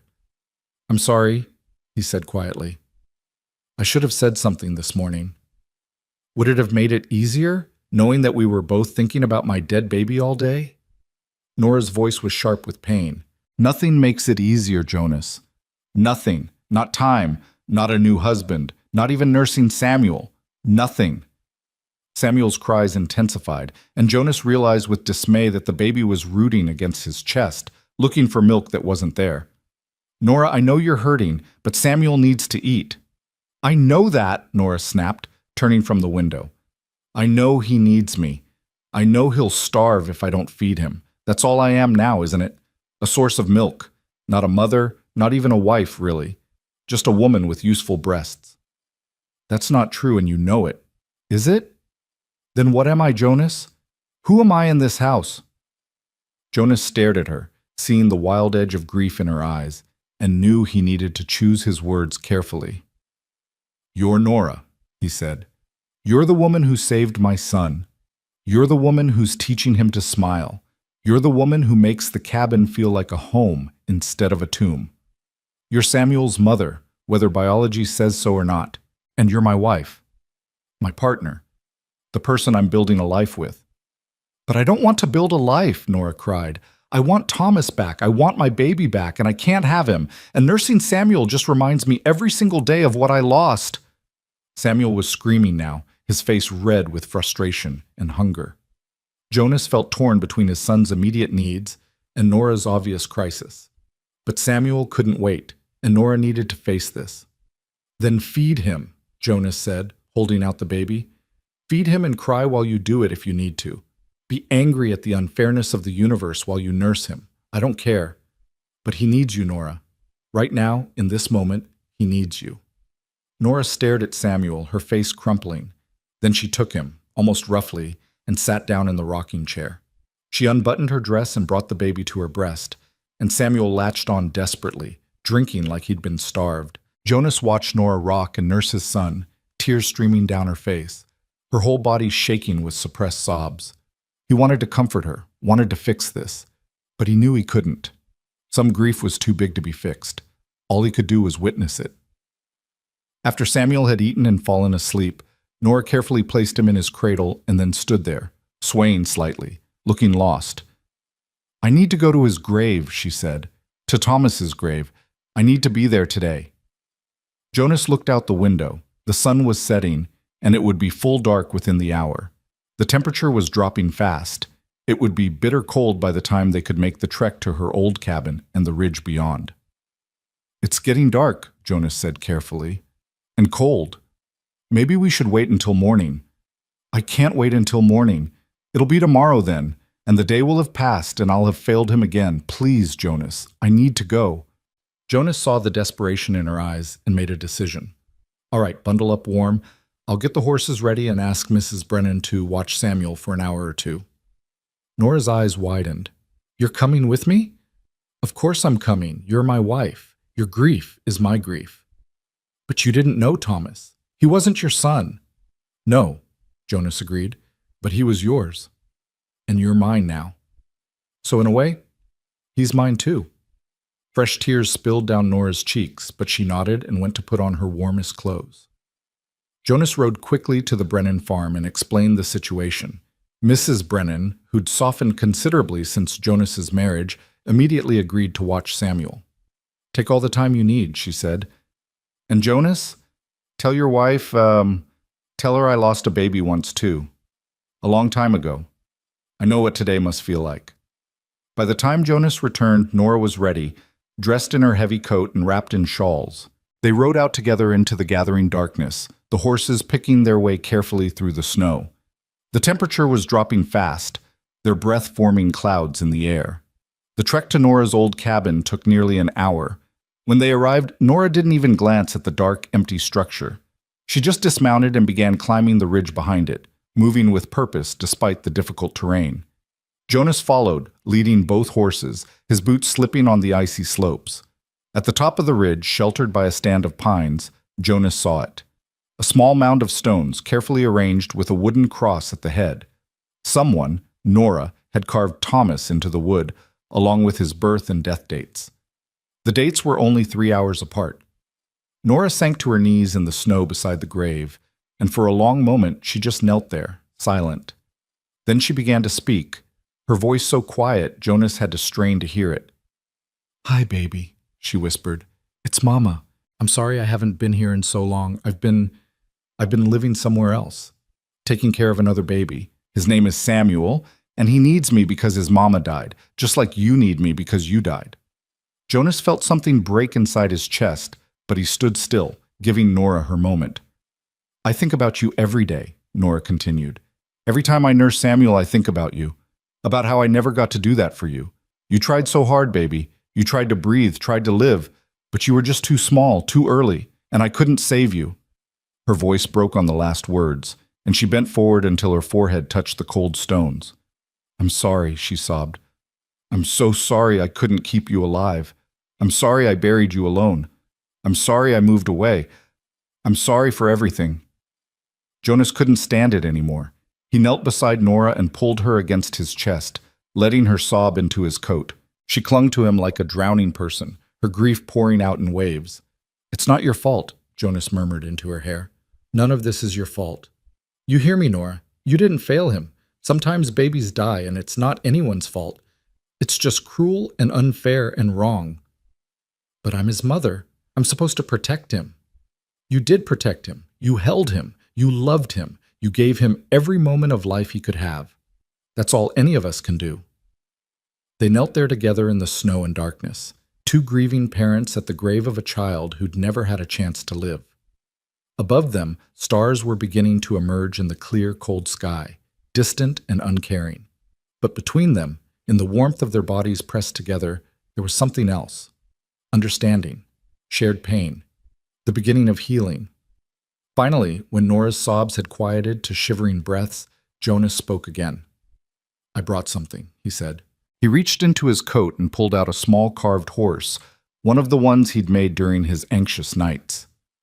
I thought maybe Thomas would like to have something. From me. From Samuel's father. A gift from one family to another. Nora stared at the little horse, then at Jonas, her eyes wide and wet. You made this for Thomas? I made it for you, for both of you, so he'd know that someone besides his mama remembers him, so he'd know that he matters. Nora took the horse with trembling hands and placed it carefully on the grave, wedging it between two stones so the wind wouldn't take it. Then she turned and threw her arms around Jonas's neck, hugging him so tightly he could barely breathe. Thank you, she whispered fiercely. Thank you for seeing him. Thank you for making him real. Jonas held her, and for the first time since Margaret died, he felt something shift in his chest. Not the death of his old love, but maybe the first stirrings of something new. Not romance, not yet, but care. Deep, genuine care for this woman who'd endured so much and was still standing. They stayed at the grave until the cold became dangerous, then made their way back down the ridge to the horses. The ride home was quiet, but different from their usual silences. This one felt companionable, like they'd crossed some invisible line together and emerged on the other side changed. When they retrieved Samuel from Mrs. Brennan, the older woman looked at them both carefully. You all right? Yes, Nora said, and it sounded like the truth. Yes, I think we are. That night, as Jonas lay by the fire and listened to Nora singing to Samuel in the bedroom, he realized something had fundamentally changed. They weren't just two strangers bound by necessity anymore. They were becoming something more. Partners, yes, but also friends. People who'd seen each other's worst grief and hadn't turned away. It wasn't love yet, but maybe it was the foundation on which love could eventually be built. And for now, in the cold heart of winter, that was enough. From the bedroom, Nora's voice rose in song. Not a lullaby this time, but one of her Scottish ballads. A sad song about love and loss, but also about survival. About people who endured impossible things and somehow found reasons to keep going. Jonas closed his eyes and let the music wash over him, and for the first time in months, he fell asleep without nightmares. The next morning, Jonas woke to find Nora already up and dressed, standing at the door with her coat on. Where are you going? He asked, rubbing sleep from his eyes. To town, she said. I need to see Mrs. Chen. Do you want me to come with you? Nora shook her head. No, this is something I need to do myself. Can you watch Samuel? Of course, but Nora, what's this about? She smiled then, and it was the first real smile he'd seen from her since the wedding. I'm going to order a headstone, she said. A proper one for Thomas, with his full name and dates, and maybe a verse or a picture. Something beautiful. Something that says he mattered. Jonas felt his throat tighten. That's a good idea. And I'm going to ask if she knows anyone who can help me plant trees. Come spring, I want Thomas's grave surrounded by apple trees. So even when I can't visit, there'll be something alive and growing there, something that blooms. Jonas stood and crossed to her, taking her hands in his. We'll plant them together, he said. You, me, and Samuel. We'll make it beautiful for him. Nora squeezed his hands, and in her eyes, Jonas saw something he hadn't seen before. Not love, not yet, but possibility, hope. The fragile belief that maybe, somehow, they could build something good from all this grief. Thank you, she whispered. For what? For understanding, for not trying to make me forget him, for letting me love my dead baby while also caring for your living one. That's what family does, Jonas said. And as he said it, he realized it was true. They were family now. Not a traditional one, not a simple one, but a family nonetheless. Built from loss and need and the stubborn human refusal to give up even when everything seemed impossible. Nora left for town, and Jonas spent the day caring for Samuel. The baby was growing stronger every day, filling out, becoming more alert and responsive. He'd started smiling recently, real smiles, not just gas, and the sight of it never failed to make Jonas's heart ache with a mixture of joy and grief. Margaret should have been here to see this. But Nora was, and that mattered too. When Nora returned that evening, her cheeks were flushed with cold and something else. Excitement, maybe. Purpose. Mrs. Chen knows a stonemason, she announced. He'll carve whatever I want. And her husband has connections with a nursery that imports apple tree saplings. They're expensive, but he said he'd give us a fair price. We can plant them as soon as the ground thaws. How many trees? I was thinking 4, one for each direction. So no matter where the sun is, Thomas's grave will have shade. Jonas nodded. 4 trees. We can do that. That night they sat together by the fire after Samuel had fallen asleep, and Nora pulled out paper to sketch what she wanted on the headstone. She drew carefully, her tongue caught between her teeth in concentration, and Jonas watched her work, seeing the life returning to her eyes. What do you think? She asked finally, showing him her sketch. She'd drawn a small angel, its wings spread protectively, along with Thomas's name and dates and a verse, too beautiful for earth. It's perfect, Jonas said. He'll love it. Nora looked at him seriously. Do you really believe that? That he can see us, know what we're doing? Jonas thought about it. I don't know what I believe anymore, he admitted. But I think if love means anything, if it has any power at all, then yes. He knows you love him. He knows you haven't forgotten. Nora nodded and carefully folded the sketch. I used to pray all the time, she said quietly, before Thomas died. I prayed for him to live, prayed for a miracle. And when he died anyway, I stopped. I figured God wasn't listening or didn't care or maybe didn't exist at all. And now? Now I don't know. But tonight, kneeling at his grave with you, I felt something. Not God, maybe, but something. Like Thomas was there, listening, knowing we hadn't abandoned him. She looked at Jonas. Does that sound crazy? No, Jonas said. It sounds like hope, and we could both use more of that. They sat together in comfortable silence, watching the fire burn low, and outside the window the first stars of evening began to appear. Winter still held the valley in its grip, but somewhere beneath the snow and ice, spring was waiting. Inevitable, unstoppable, just like the strange, unexpected life they were building together, one day at a time. Spring came late that year, as if winter was reluctant to release its hold on the valley. But when it finally arrived, it came all at once. A rush of melting snow, bursting buds, and air that smelled like possibility instead of ice. Jonas woke one morning in early April to the sound of water dripping from the eaves and birds singing outside the window. Actual birdsong, not the harsh cries of crows and ravens that had been winter's only music. He lay by the fire for a moment, listening, and felt something unfurl in his chest that he hadn't felt in months. Not quite happiness, but close. Contentment, maybe. Or just the absence of the constant ache of grief. From the bedroom, he heard Nora talking softly to Samuel, her voice light with laughter as the baby made his gurgling sounds. Samuel was almost 4 months old now, strong and healthy, with Margaret's nose and eyes that were starting to shift from baby blue to something darker. He'd started grabbing things recently, reaching for Nora's hair or Jonas's beard with surprising determination. Jonas got up and stretched, his back protesting slightly. Sleeping by the fire was taking its toll, but he hadn't suggested moving into the bedroom with Nora. That line hadn't been crossed yet, and he wasn't sure if it ever would be. They'd settled into a comfortable partnership, something like friendship but deeper, bonded by shared grief and the daily work of survival. But love? Romance? Those were still territories they hadn't explored. He built up the fire and put coffee on to boil, then went outside to check on the animals. The snow had melted enough to reveal patches of brown grass, and the horses were restless with the change in weather, tossing their heads and prancing in the paddock. Jonas's breeding mare, Birdie, was heavy with foal. She'd be dropping any day now, and he felt a flutter of anxiety about it. New life always brought the possibility of death with it. When he came back inside, Nora was nursing Samuel in the rocking chair, her hair loose around her shoulders. She looked up as Jonas entered, and he was struck by how different she looked from the gaunt, grief-stricken woman who'd collapsed in her cabin months ago. She'd filled out some, the sharp edges of starvation smoothed away by regular meals. Her eyes were clearer, less haunted. She looked, Jonas realized, almost peaceful. "I was thinking," Nora said as Jonas poured coffee for them both. "Today might be a good day to go to Thomas's grave.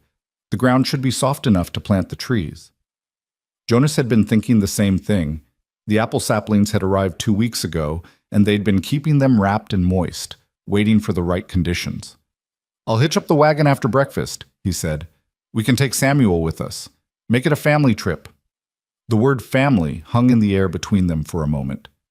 Nora smiled, small but genuine. "A family trip," she repeated. "I like the sound of that." They ate breakfast together. Eggs from their chickens, bread Nora had baked the day before, preserves that were the last of Margaret's supply. Soon they'd need to make their own, Jonas thought. Another marker of time passing, of old life giving way to new. After breakfast, Jonas loaded the wagon with the 4 saplings, shovels, a bucket of water, and the beautiful headstone that had finally arrived from the stonemason.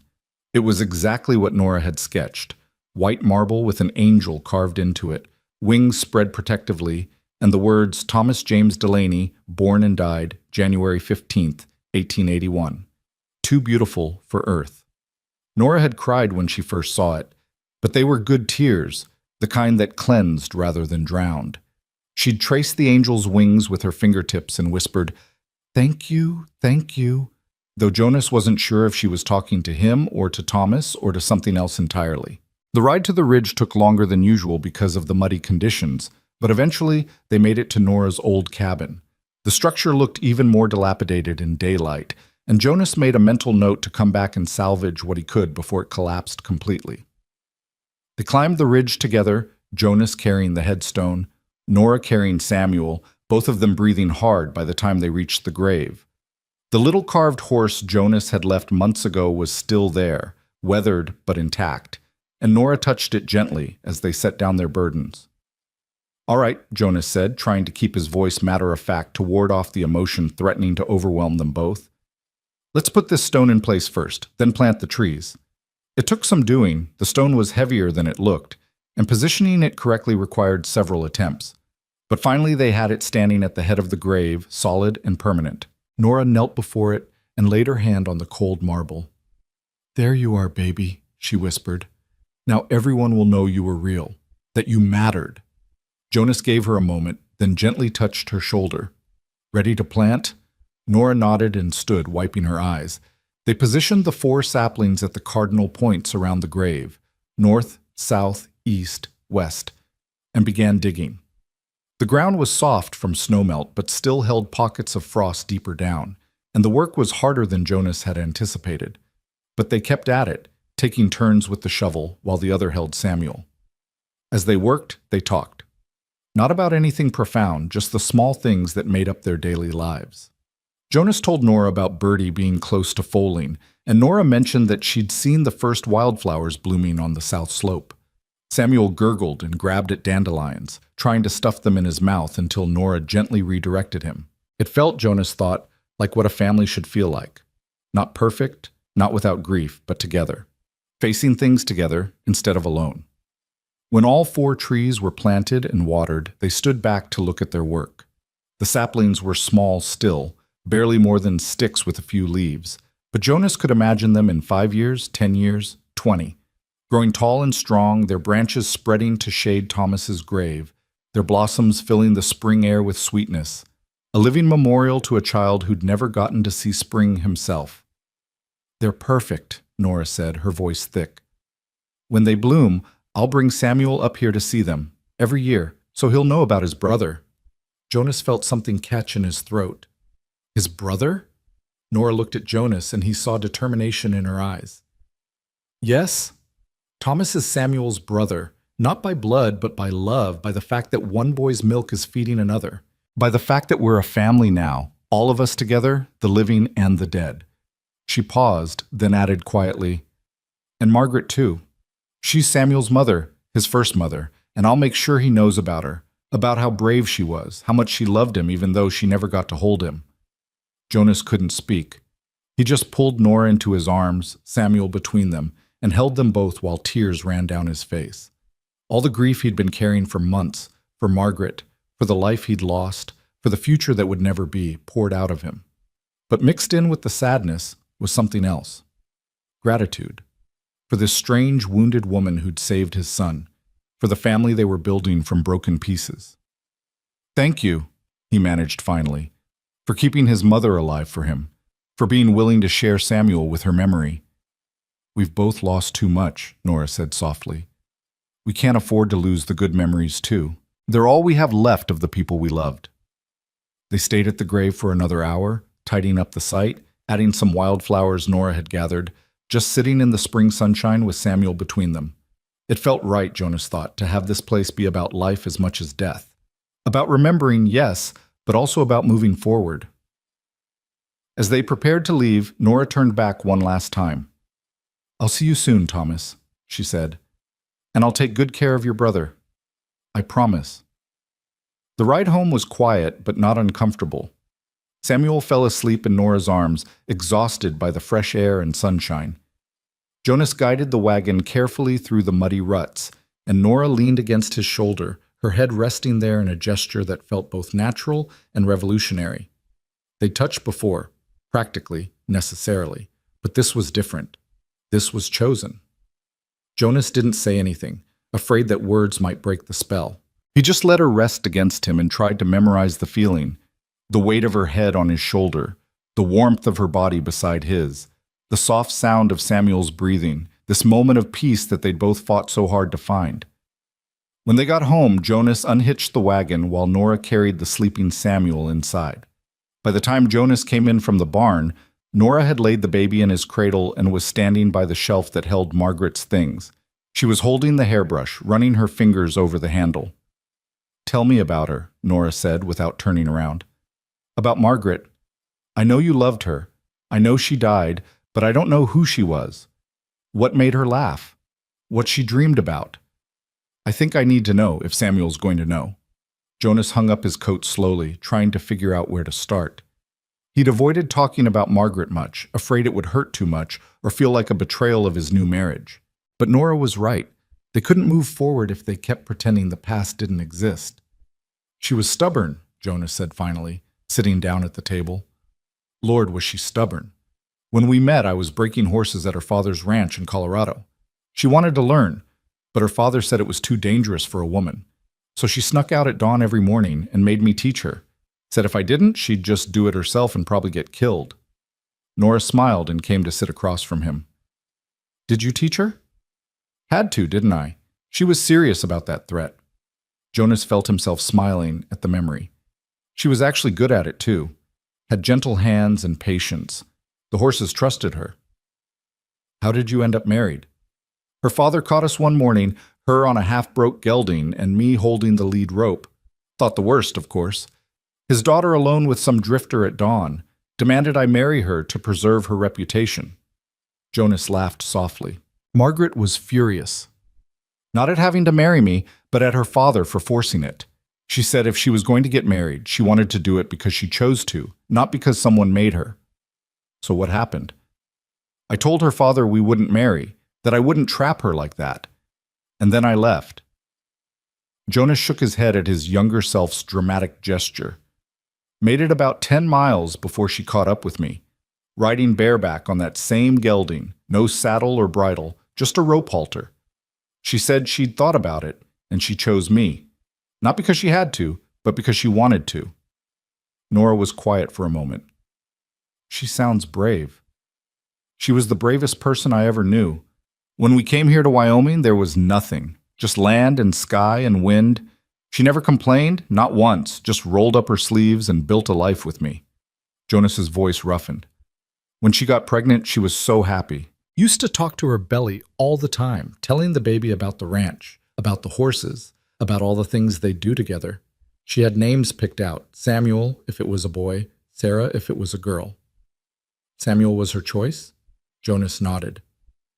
She loved the story from the Bible, about Hannah praying for a son and God finally hearing her. Margaret said that's what this baby was, a prayer finally answered. He looked at Nora. That's why your suggestion meant so much. You didn't know, but you chose the name she would have chosen. Tears were running down Nora's face. She would have been a wonderful mother. Yes, but Nora, you need to understand something. Jonas reached across the table and took her hand. She would have been wonderful, but you are wonderful. You've kept Samuel alive. You've loved him when you were still drowning in grief for your own child. You've been exactly what he needed, exactly when he needed it. Margaret would be grateful to you. I know she would. How can you know that? Because I know her, and I know she'd want Samuel to be loved and cared for, no matter who was doing it. She'd want him to have a mother's love, even if that mother wasn't her. Jonas squeezed Nora's hand. You're not replacing Margaret. You're honoring her by keeping her son alive and loved. Nora sobbed once, then pulled herself together with visible effort. I want Samuel to know both his mothers, she said fiercely. The one who carried him and the one who fed him, the one who gave him life and the one who kept him alive. They're both his mothers, and he should grow up knowing that. We'll tell him, Jonas promised. When he's old enough to understand, we'll tell him everything. About Margaret, about Thomas, about how our family came to be. The whole complicated, beautiful, broken truth of it. They sat together in the afternoon light, hands clasped across the table, and Jonas felt something settle in his chest.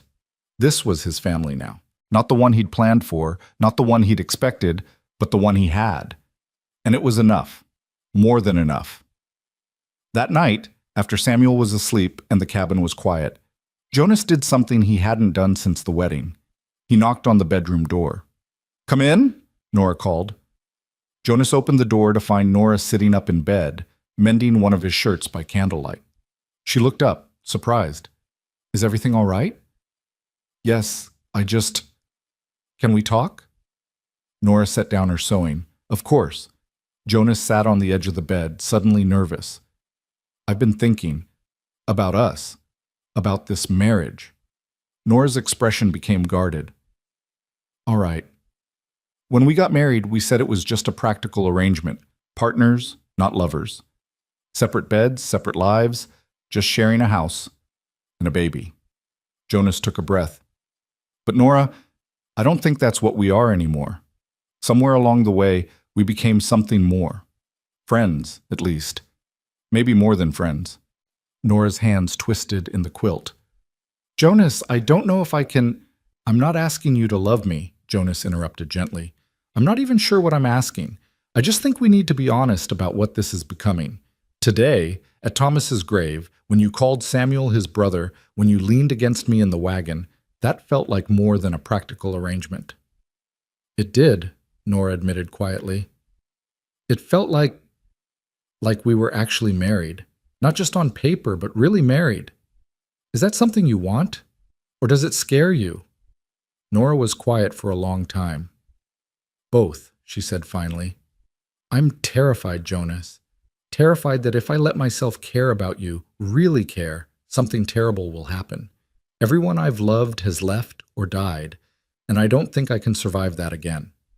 You might not have to survive it. Maybe this time things will be different. Or maybe they won't.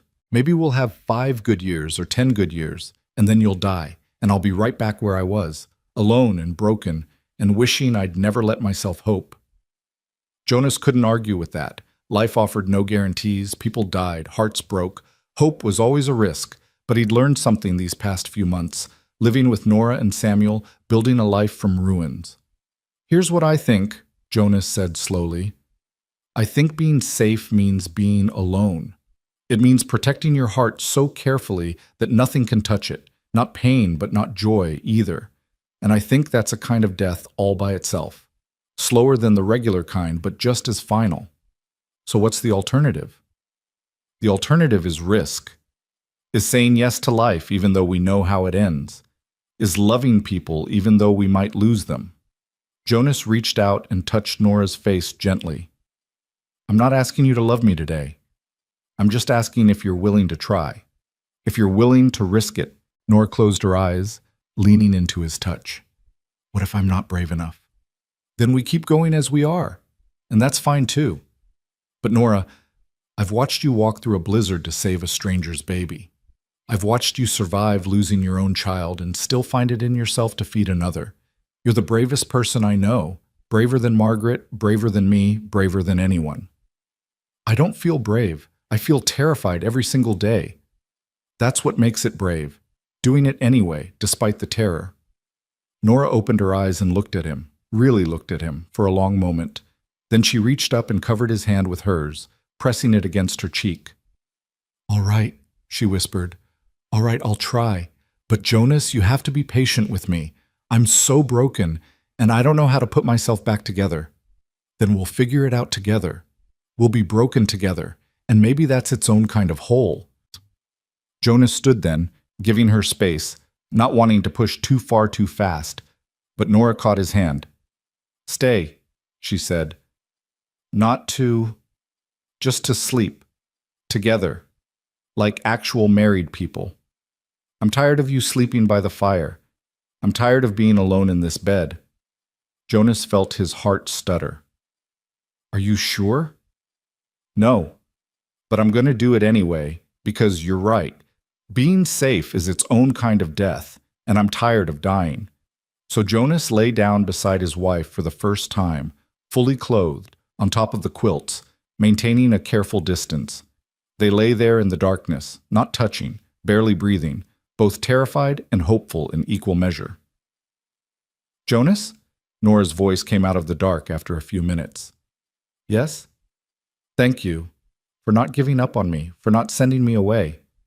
Thank you for saving my son, for giving me a reason to keep living." More silence. Then slowly, tentatively, Nora's hand found his in the darkness and held on. Jonas squeezed back, and they lay like that, hands clasped, until sleep finally claimed them both. The spring days grew longer and warmer. Birdie foaled successfully, a strong colt that Jonas named Promise because that's what it felt like. A promise that life could continue, that new things could be born even after so much death. Samuel grew stronger, started sitting up on his own, began eating solid foods that Nora mashed carefully for him. The ranch work picked up as winter's grip finally loosened completely. And Jonas and Nora? They learned each other slowly, carefully, like people learning a new language. They still slept in the same bed, though it took weeks before they moved from on top of the quilts to underneath them. Weeks more before they started sleeping closer together, rather than on opposite edges. They still had hard days, days when grief ambushed them, and all they could do was survive. But they had good days too, days when they laughed together, when their hands would brush and linger, when Nora would catch Jonas watching her and she'd smile instead of looking away. One evening in late May, Jonas came in from the barn to find Nora standing by the window, holding Samuel and pointing out at something. "Look, baby," she was saying softly. "See the sunset? Those colors? Your first mama loved sunsets. She would have shown you this. She would have held you just like I'm holding you, and she would have told you that sunsets are God painting the sky just to remind us that beautiful things still exist." Jonas stopped in the doorway, his throat tight. Nora turned and saw him there. "I hope that's all right," she said uncertainly, talking to him about Margaret. "It's more than all right." Jonas crossed to them and put his arms around them both. "It's perfect." They stood like that, the three of them, watching the sun paint the Wyoming sky in shades of gold and pink and purple. And Jonas thought about how far they'd come from that terrible night when his son screamed and Nora walked through a blizzard to save him. How they'd both been drowning in grief, barely surviving, and somehow, impossibly, they'd found each other and built something from the wreckage. "Nora," Jonas said quietly, "I need to tell you something." She looked up at him, and he saw wariness flicker across her face. "What?" "I love you." The words hung in the air between them. Nora stared at him, her eyes wide. "You don't have to say it back," Jonas added quickly. "I'm not asking for that. I just needed you to know. I love you. Not the way I loved Margaret. That was different. We were different people then. But I love you. The way you are with Samuel, your strength, your stubborn refusal to give up even when everything seems impossible. Your grief and your hope and your broken pieces and all of it. I love all of it." Tears were streaming down Nora's face. "Jonas, you don't have to say anything," he repeated. "I just wanted you to know." But Nora shook her head. "No, I do have to say something." She took a shaky breath. "I don't know if what I feel is love yet, but it's something. Something that feels like maybe it could become love, given time. You make me feel safe. You make me laugh. You see my grief, and you don't run from it. You honor Thomas. You're a good father to Samuel, and when I think about the future now, I can't imagine it without you in it." She paused, then added softly, "That has to count for something." "It counts for everything," Jonas said, and kissed her. Not on the cheek this time, but properly, gently, giving her time to pull away if she wanted. She didn't pull away. Instead, she kissed him back, Samuel squirming between them, and Jonas felt something bloom in his chest that he thought was dead forever.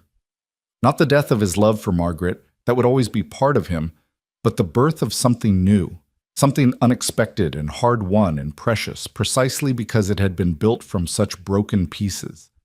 When they finally pulled apart, both of them were crying and laughing at the same time. Samuel made an indignant sound, protesting being squished, and they separated enough to give him space, all three of them smiling. "A late bloomer," Nora said, echoing the words she'd said months ago at Thomas's grave. "That's what we are, late bloomers." "The best kind," Jonas agreed. That night, Jonas and Nora made love for the first time, not with the passionate urgency of young lovers, but with the gentle reverence of two wounded people learning to trust again. It was awkward in places, emotional in others, both of them crying at moments, but it was real and honest and theirs. Afterward, lying in the darkness with Nora's head on his chest, Jonas stared at the ceiling and marveled at the strangeness of life. How the worst thing that had ever happened to him, Margaret's death, had somehow, impossibly, led to this. To Nora. To a different kind of love, but love nonetheless. "Do you think they know?" Nora whispered into the darkness. "Margaret and Thomas. Do you think they're watching us?" Jonas thought about it. "I think if they are, they're happy for us. I think they'd want us to be happy, to live fully instead of just surviving. I hope so, because I do feel guilty sometimes, like I'm betraying Thomas by being happy." "You're not betraying him. You're honoring him by choosing life, by letting his loss mean something instead of letting it destroy you." Nora was quiet for a long time. Then, "Jonas, when Samuel gets older, when we tell him about everything, about Margaret and Thomas and how we came to be a family, what do we say? How do we explain all of this?" Jonas considered the question. "We tell him the truth," he said finally. "We tell him that families don't always look like we expect them to, that love can be born from grief, that sometimes the people who save us are the ones we least expect. We tell him that his mother, his first mother, loved him so much that even dying she fought to give him life. And we tell him that his second mother loved him so much that she fed him even though every feeding reminded her of the baby she'd lost. We tell him he's loved, that he's always been loved, by Margaret, by you, by me, that he's part of a complicated, messy, beautiful family that was forged in pain but chose joy anyway. That's a lot for a child to understand. Then we'll tell him slowly, over years. We'll take him to visit both graves. We'll show him the apple trees growing around Thomas's stone. We'll tell him stories about Margaret until she's real to him, not just a name. We'll make sure he knows where he comes from, all the love and loss that went into making him who he is." Nora pressed a kiss to Jonas's chest. "You're going to be a wonderful father." We're going to be wonderful parents, together. The summer unfolded in long, golden days. Jonas taught Nora how to work with the horses, and she turned out to be as good at it as Margaret had been, patient and gentle. They rode out together sometimes, Samuel strapped to Nora's chest in a sling she'd sewn, exploring their land like they were seeing it for the first time. They visited Thomas's grave regularly, and the apple trees were thriving, their leaves bright green and healthy. In June, Nora discovered she was pregnant. She told Jonas one evening after Samuel was asleep, her hands shaking as she spoke the words, "I think I'm carrying your child." Jonas felt the world tilt, joy and terror in equal measure. "Are you sure?" "I haven't bled in 2 months. I'm sick in the mornings.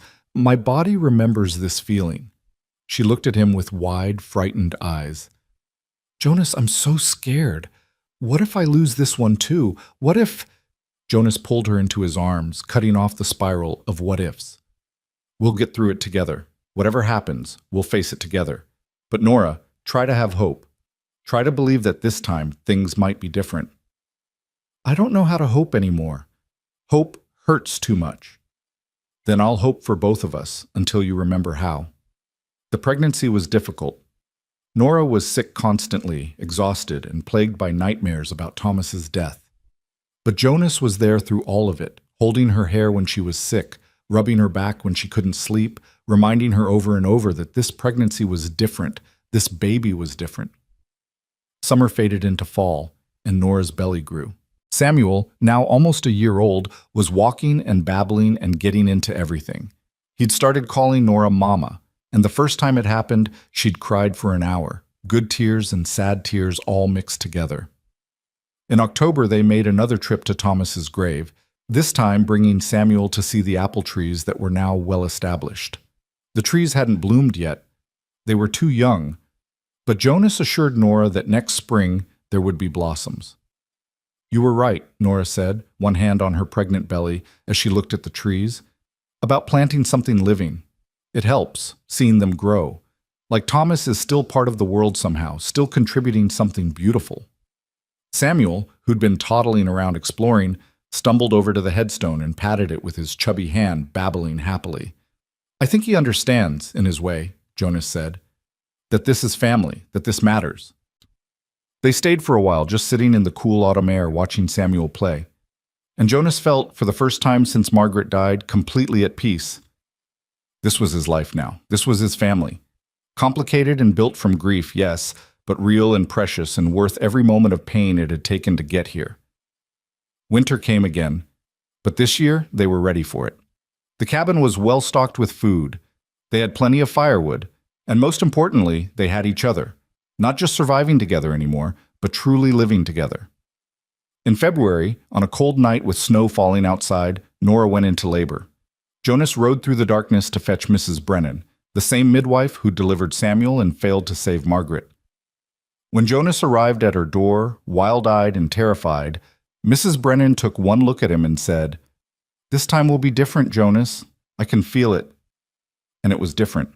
It was long and painful and exhausting, but Nora was strong. And the baby, when he finally arrived as dawn was breaking, was healthy and loud and perfect. A boy with dark hair and Nora's eyes, screaming his arrival to the world with impressive volume. "He's alive," Nora sobbed as Mrs. Brennan placed the baby in her arms. "He's alive and he's breathing and he's perfect," Jonas finished, tears streaming down his face as he looked at his second son.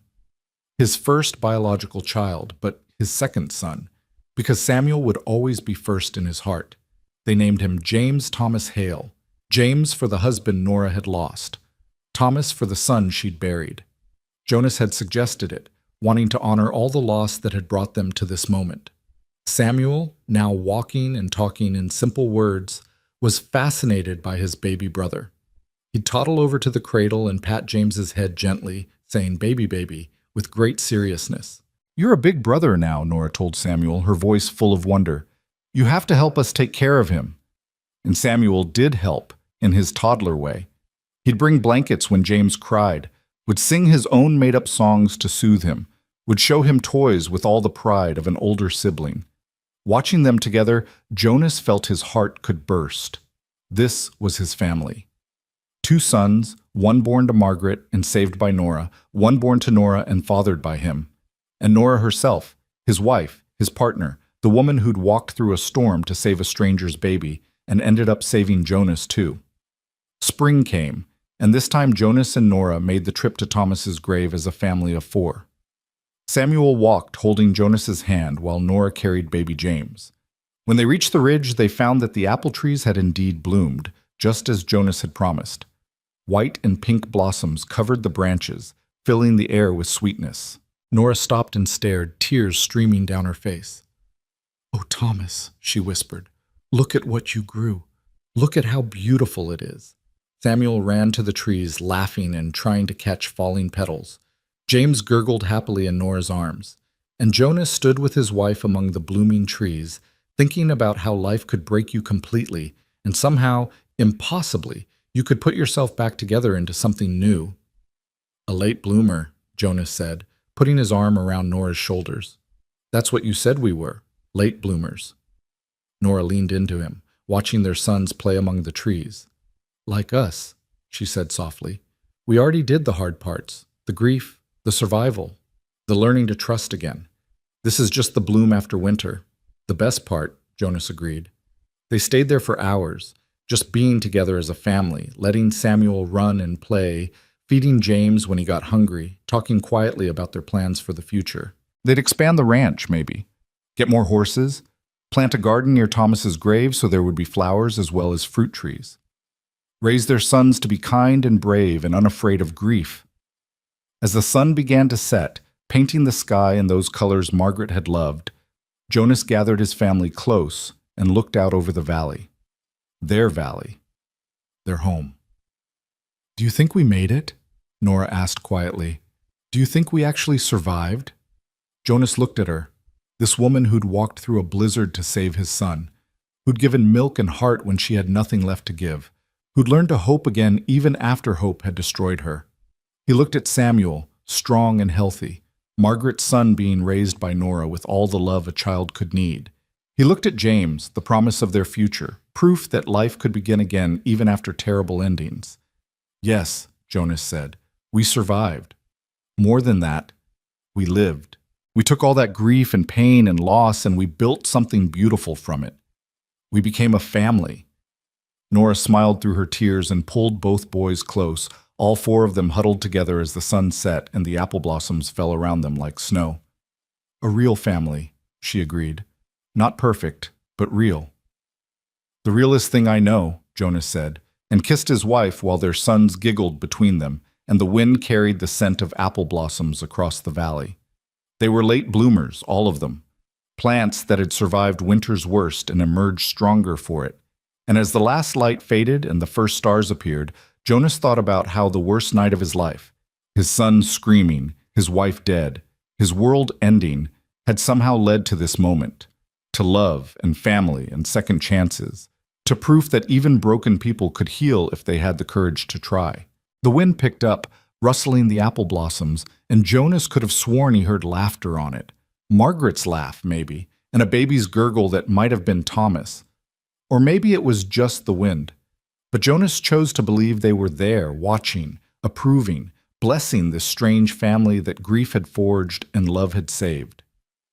"Time to go home," Nora said finally, as the stars brightened overhead. Jonas picked up Samuel while Nora carried James, and together they made their way down the ridge toward the warm lights of their cabin. Behind them, the apple trees stood sentinel over Thomas's grave, their blossoms glowing white in the moonlight, a living reminder that from death could come beauty, from loss could come love, and from winter's worst storms could come spring's sweetest blooms. They walked together through the gathering darkness, no longer alone, no longer just surviving, but truly, finally, completely alive.